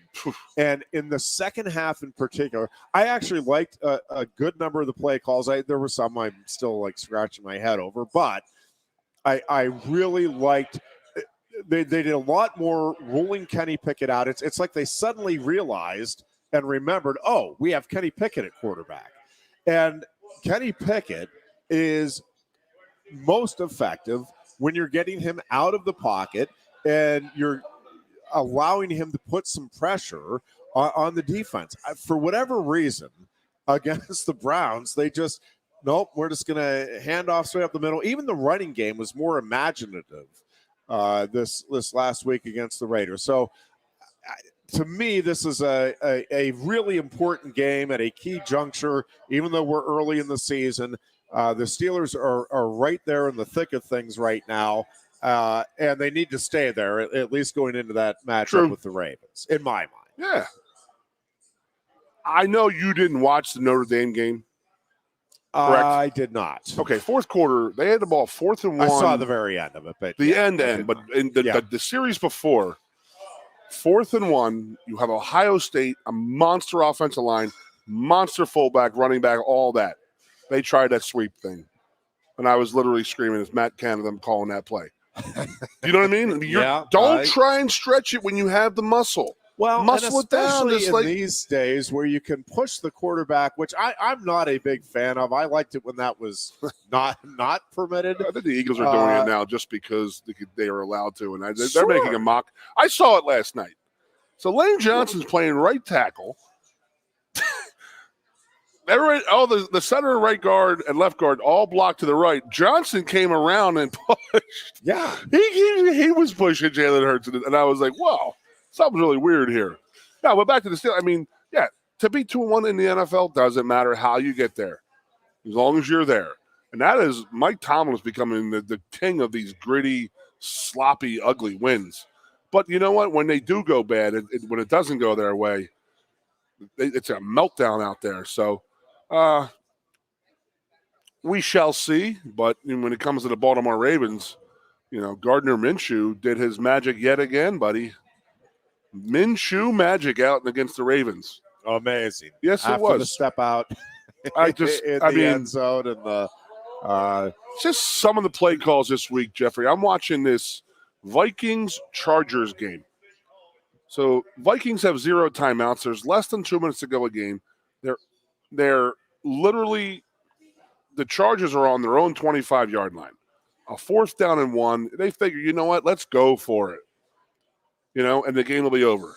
Yeah. They get jacked up, stuffed, and this and that. Give the ball back to the back Vikings. 25. They had 4 shots into the end zone to almost lose the game. Just punt that ball. You have 3 timeouts. Punt it. Play defense. God, I understand where it's like, oh, it's so close and this and that, but dude, you get stuffed. You got to look at the repercussions of your actions. You just can't think about the benefits of it. So it's not just the Steelers who have some bad offensive calls, but I'm going to say this. Watching the Eagles last night, offensive lines are starting to come around now. You know what I mean? Like we talked about you probably sick and tired of hearing me say it, but there's no off-season work anymore. The first two games of the season is your spring or your preseason games, in my opinion, when it comes to line play. And then some of the scores we were seeing this weekend, my Lord, there are some bad teams out there. And then just teams that there's no way that the Chiefs, like the Bears, actually won that game. And I was like, I read somebody was commenting on about it, and they were like, I'm a fan. And I'm like, I'm a huge fan of I took my son there because he's a Justin Fields fan. He was crying by the end of the game because it just seemed that the players didn't want to be there. I never getting spanked and all that, but you still got to fight.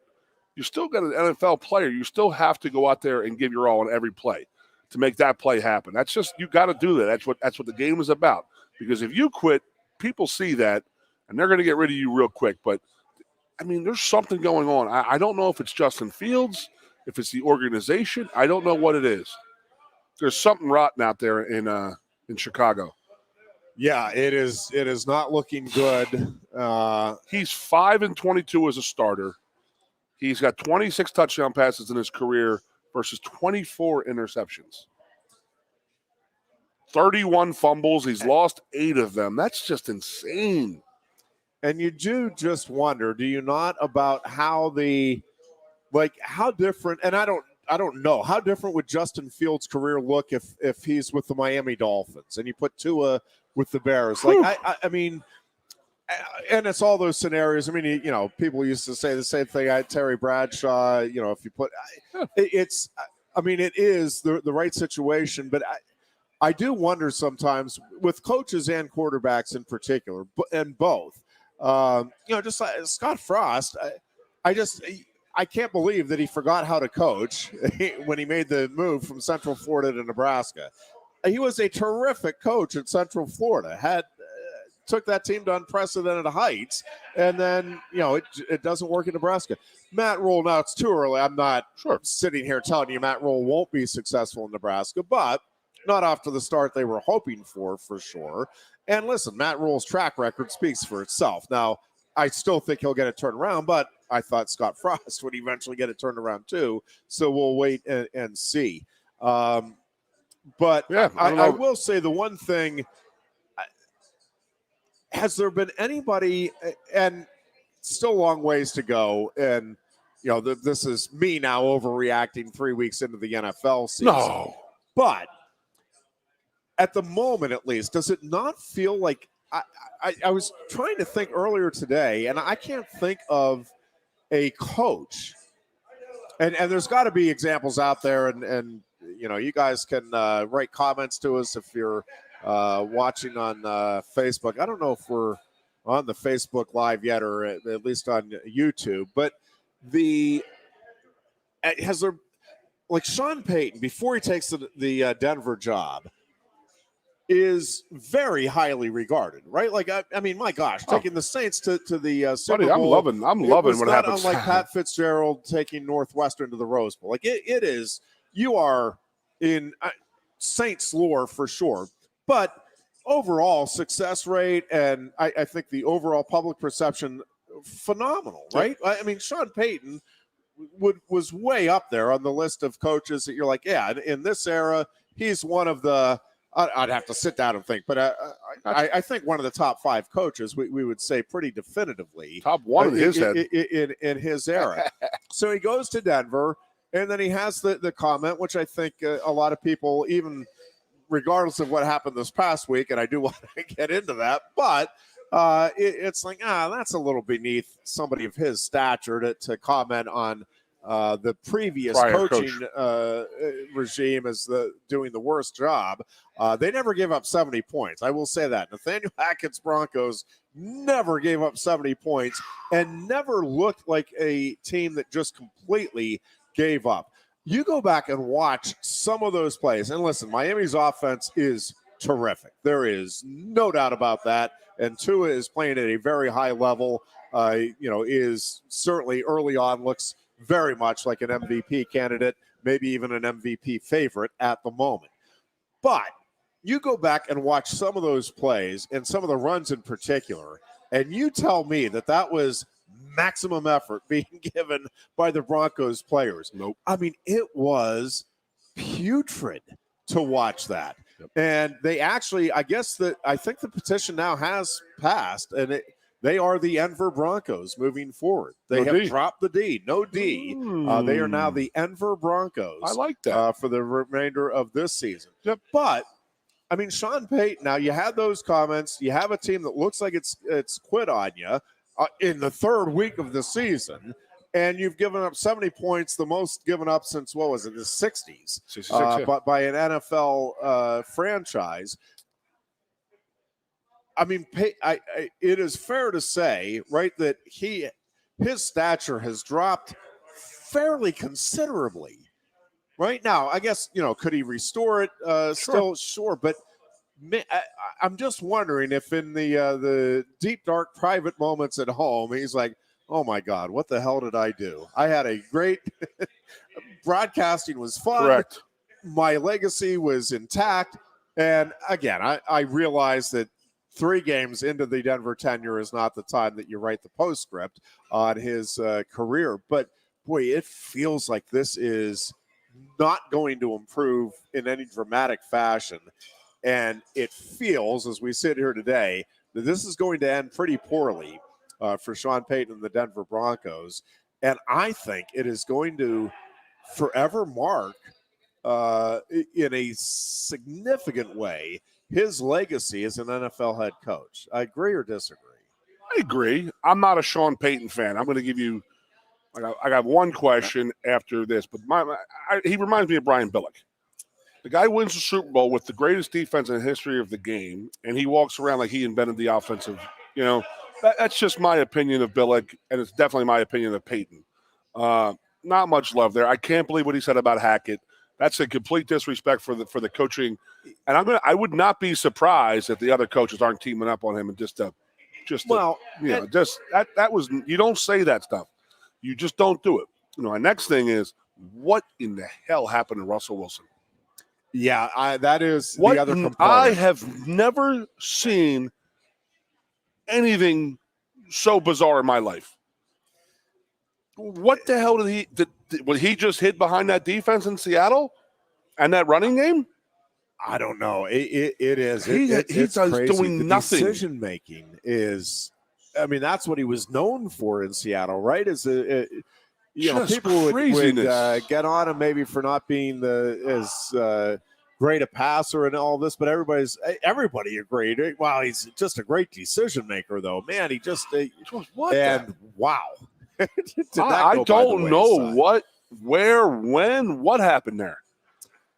Crazy to think about that. We'll take a break here, and we are back with a final segment. It is the Lion Country Kia Goon and Ironhead show. We are at Quaker Steak and Lube, where the all-you-can-eat wing buffet is underway on this Tuesday, and we'll be back with more here on at least YouTube and Sports Radio 98.7 The Fox. Coast into fall with a new Kia from Lion Country Kia. Right now, get a 24 Kia Seltos for 5.25% APR for up to 48 months. A new Sportage plug-in hybrid at 0.9% APR. Check out our 23 Sorrento hybrid for as low as 4.5% APR. And don't forget, all 2023 and 2024 Kias come with a 10-year, 100,000-mile limited warranty. Stop in and meet with one of our sales experts today and coast into fall at Lion Country Kia. We want to see you in a Kia.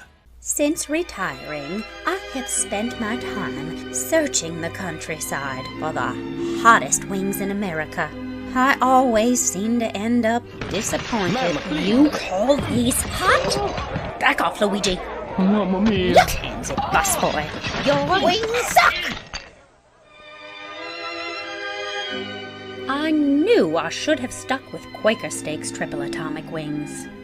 You think I'm tough enough? The Center Hall Farm Store has been serving Center County and beyond for well over a half century. A small family business, the Center Hall Farm Store specializes in animal nutrition and manufactures its feed fresh using local ingredients. Get the best in horse, cow, pig, chicken, and bird feeds. If you're not already a customer, stop in and see why so many of your neighbors are. The Center Hall Farm Store at 110 West Allison Street in Center Hall, or call us at 814-364-1393.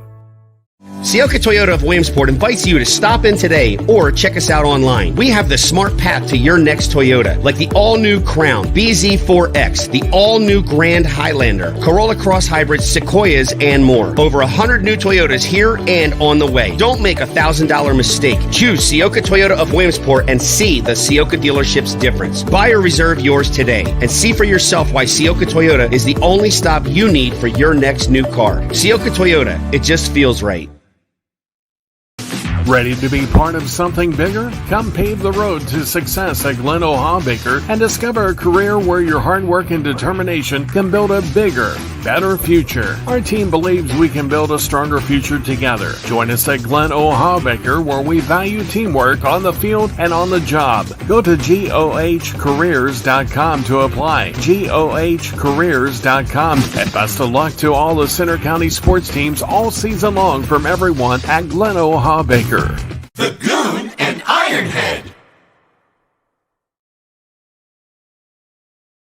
Back with the Lion Country Kia Goon and Ironhead show here at Quaker Steak and Lube on a Tuesday. Our thanks to all of our sponsors: Penn State Golf Courses, Lion Country Kia, Quaker Steak and Lube, and Sioka Toyota Motors. And again, Quaker Steak and Lube, a great place to come on down and watch all of the weekend's football action. No better place to be watching the action. Great food, great beverages, and of course all of the TVs to keep track of all of the games. Golf, Speaking baseball, of games, I got to talk to you. Football. We got preseason hockey starting. I did see that on my phone. I was like, damn. Flyers started off hot last night, lost 6-0 to the Devils. Woohoo! Hey, why the 2 Monday night games 2 weeks in a row? Was there a reasoning for that? Are they trying something? Monday Night Magic. Good. Yeah, I don't know. I mean, I'm not going to lie to you. The Eagles game was done by 10:05, in bed by 10:10. Yeah. That's a hell of a Monday night.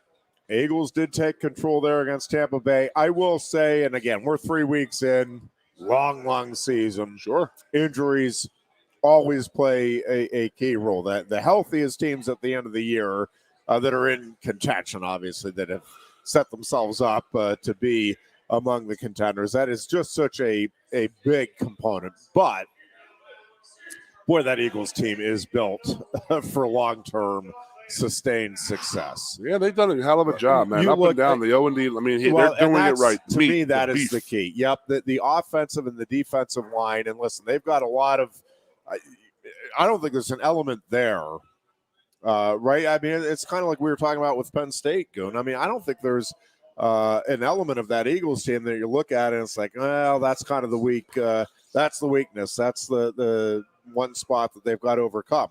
I mean, they are really good on both the offensive and defensive fronts, but they are solid at least everywhere. I think you're trying to pump me up too much, and you're going to you want to hear me deflate. I know you, Ironhead. No, I'm telling you. And they have a great set of youth and old guys on both lines. You got Fletcher Cox in there. You got 2 Georgia D tackles, but they're averaging like 22 plays a game. Dude, go out just like we said about the Penn State guys. You can hammer it out. You can just go 110 miles an hour every play. And there's nothing more that you, as an offensive lineman, you hate more than that. And they're getting to that point where they're just moving in 365-pound D linemen and for another 355-pound D lineman. And the guys can move. And Hargraves is the one who doesn't get a lot of credit. I mean, he's one of the 4 rotating D linemen. He has the most pressures of them all. He's playing great. The wide receivers, like that was like on the Achilles heel. I mean, he threw a touchdown to Lazarus, and I'm like, who the hell is Lazarus? And I looked him up. He's from St. Joe's Prep in Philadelphia. There you go. Jesus. They got like 19 guys in the NFL now. But I mean, look at the O-line. They have a left tackle who played freaking rugby in Australia, a right tackle who went to college as a quarterback. You got Jason Kelsey in the middle, and you have 2 very, very workable guards. A great tight end in Dallas Goedert. I had to rewind the play last night. By the way, there's an Instagram of a guy diagramming plays on Sunday. Yeah. And it says, this is how my wife, and it's just a dog sitting there like looking, he's got a Bengals jersey on. And the dog's like looking at the dad, just like drawing. He's like, watch this. This is 2 high corners. We got double. We got corner coverage here. We got a slow protection here. And the dog's just sitting there like this. And I said, this is what my wife looks like on Sunday. When I'm like, look at this play. Watch this play. She's like, oh, my God, wow. Ooh, great. Wow. I can understand. So I had to rewind the play last night. I said, just watch the right tight end. And Dallas Goedert, they ran a toss to the left, so he just cut off. But the guy came back and, like, he just took this guy and picked him up and just, like, threw him. And I'm like, that's your tight end doing that to a defensive end, a man in the NFL. You don't do that.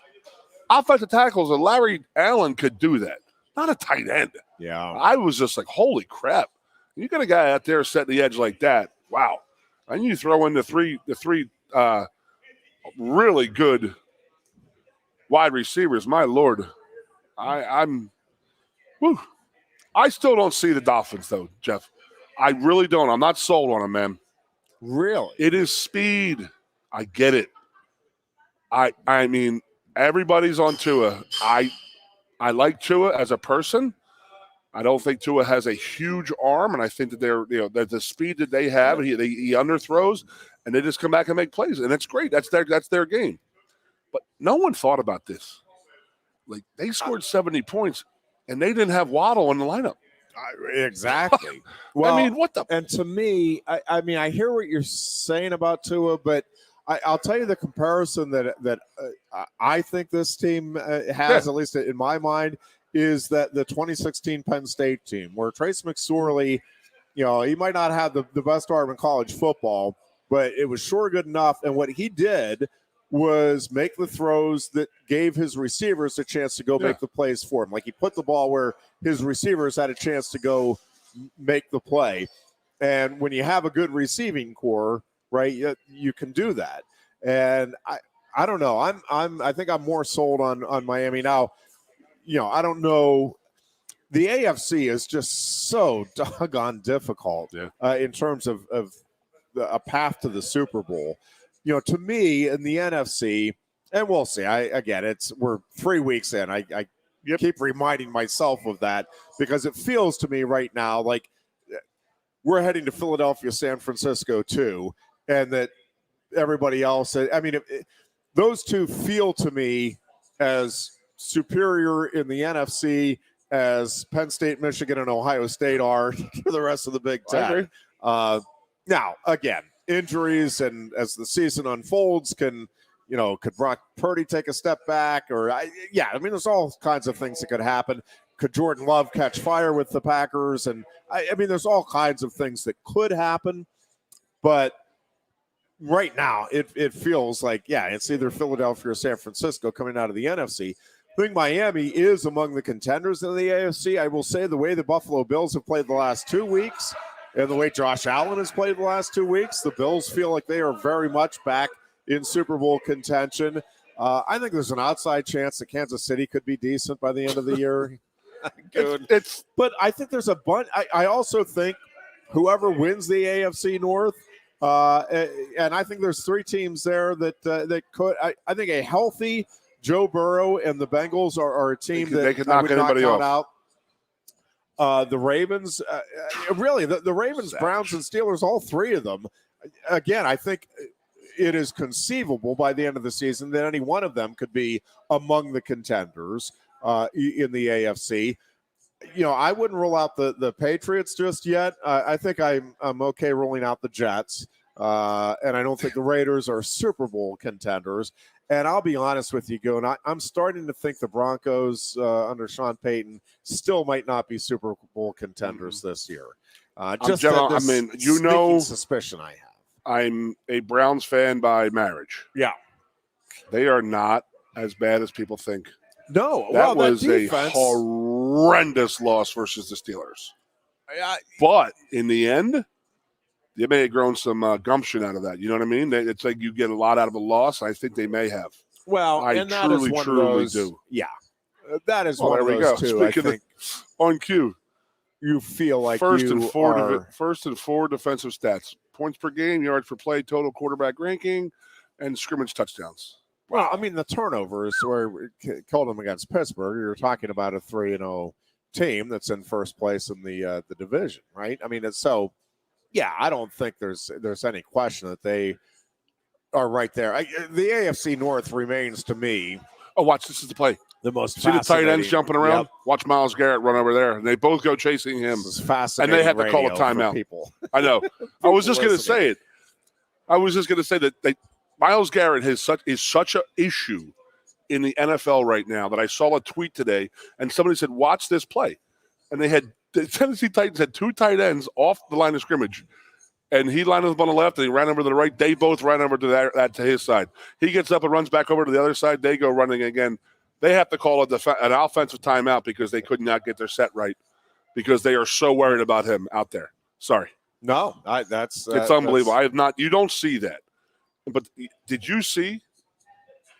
I mean, I saw it coming. I laid heavy on the money line of the Arizona Cardinals over the Cowboys. Oh, there's nothing I What enjoyed is more. that? Nothing I enjoyed more over the weekend. And I love watching Penn State dominate Iowa. I love watching the Steelers get a big win over the Raiders. I am telling you, watching the Cowboys lose to the Cardinals was as enjoyable as anything I saw. Proves it.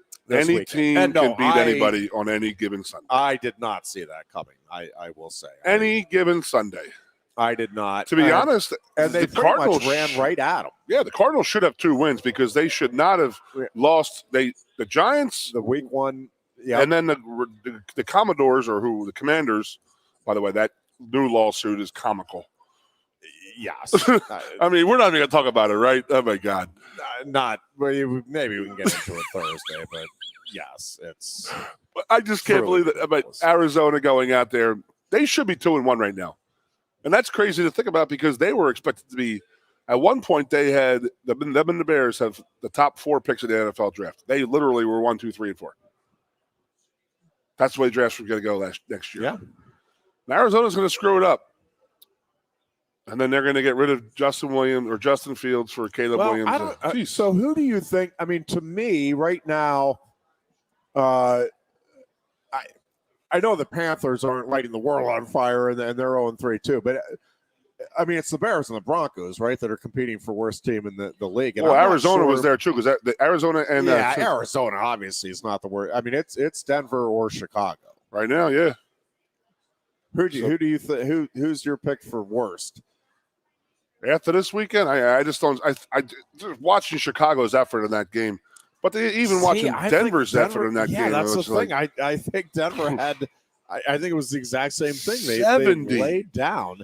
And at least I still think – and maybe I'm wrong in thinking it. I still think Chicago does have a good quarterback.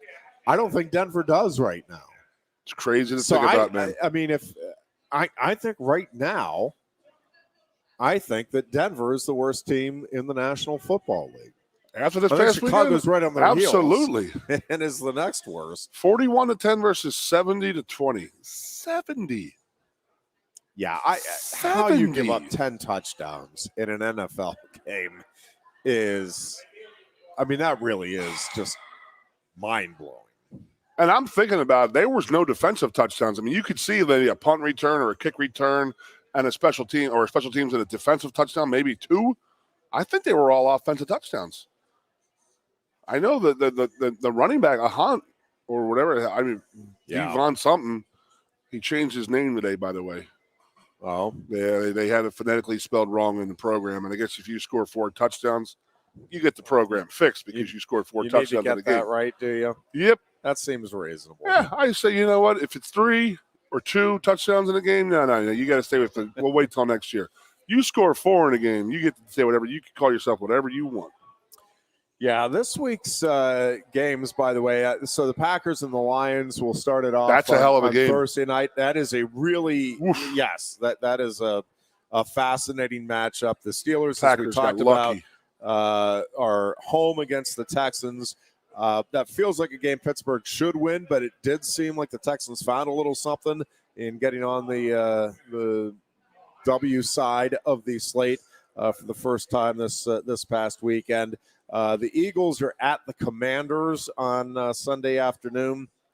Feels like Philadelphia ought to go to 4-0. Doesn't matter in that division. It's crazy. I hear you know how the division is. Yeah, I do. And you're right. But weird crap happens in division games, man. I'll tell you, of the games, so obviously I'll be keeping a close eye on the Browns and Ravens, who also play in Baltimore on Sunday. There's 2 games to me that are the most fascinating of the weekend. The Jets and Chiefs would have been if Aaron Rodgers had stayed healthy. Like that would have been must-see TV, and that's why it's the Sunday night game. But Zach Wilson and the Jets against Patrick Mahomes and the Chiefs is not quite the intriguing matchup that we were anticipating. Go ahead. Do you know? I know that they could slide games in and out. I think that's later this season. We're like 9 or 10 games on national television this year. Yes. I mean, that's going to change real freaking fast. Well, yes, that's for sure. I was just Yeah, it's hard to see, and I don't know what.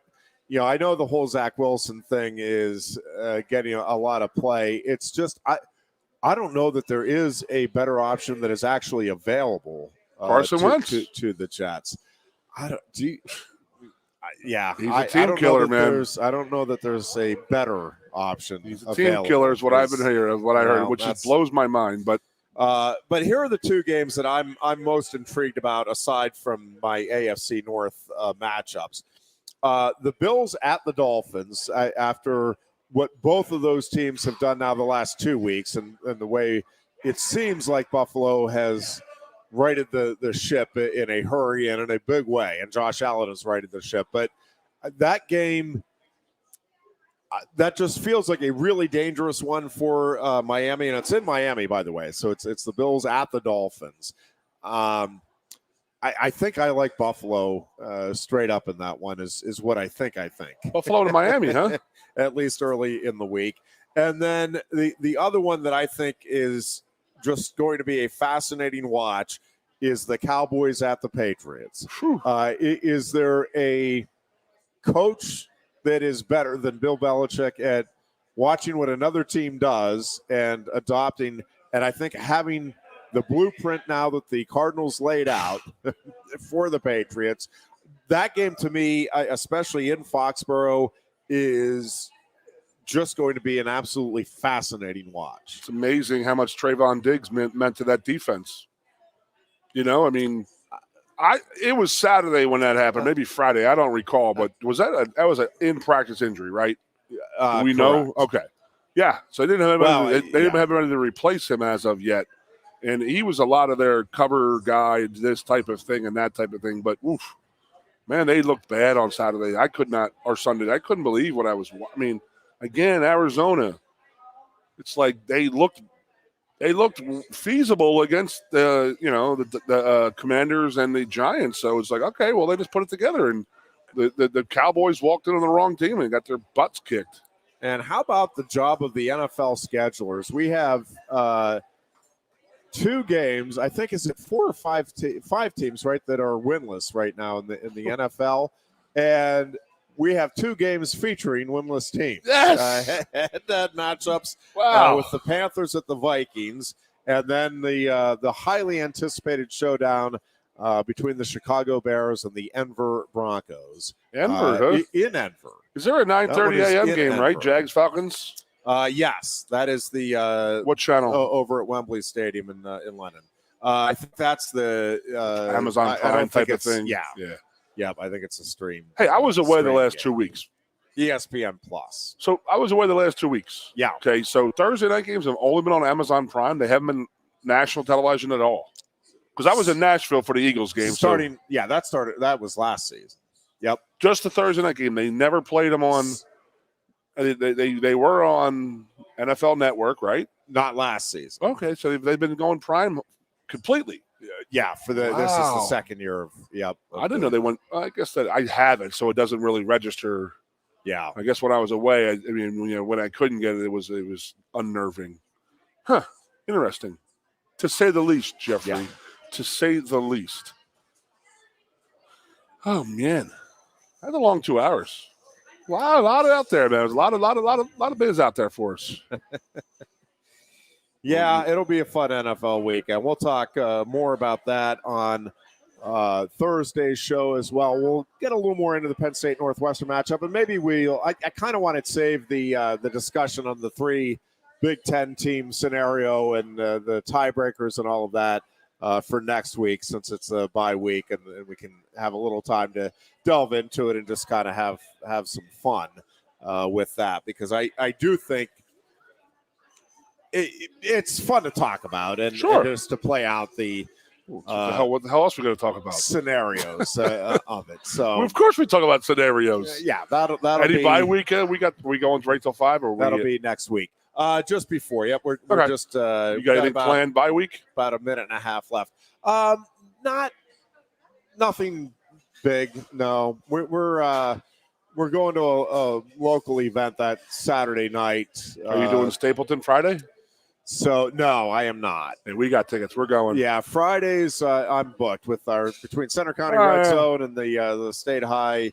But I'm doing PA something duties. that I'm embarrassed I never tied have up done Fridays. as a Yeah. Pennsylvanian. What's that? During our bye week, I'm going down to Gettysburg for Saturday and Sunday. Oh, there you go. You know, my wife's, people are like, That's- well, how come you never been to Gettysburg? You know, and I'm like, dude, I grew up in Philadelphia. Yeah. I mean, there's a lot of history in Philadelphia. You don't really have to leave as a child to get a whole, a good field trip out of it, That's what most people saw Gettysburg. So I'm in. I can't wait. I'm pretty jacked up for it next weekend. Well, we're going to chalk this up as a successful, finally, first venture where we both streamed and got the program on our local radio station. Again, if you're visiting Center County anytime in the near future, or if you live here, obviously, it's Sports Radio 98.7 The Fox. You can also stream us, the radio station that is, at the Fox 987.com. The Fox 987.com. And we've got lots of great programming on there, including LeVar Arrington, who's on with two pros and a cup of Joe on weekday mornings from 6 to 8. We follow that up with Scott Giese and yours truly with a program called Let's Talk, and that is a news talk show on our sports talk station from 8 to 10, and we'll be on tomorrow morning. Goon and I will be back 3 to 5 on Thursday right here at Quaker Steak and Lube. Until then, be good and be safe. Woo!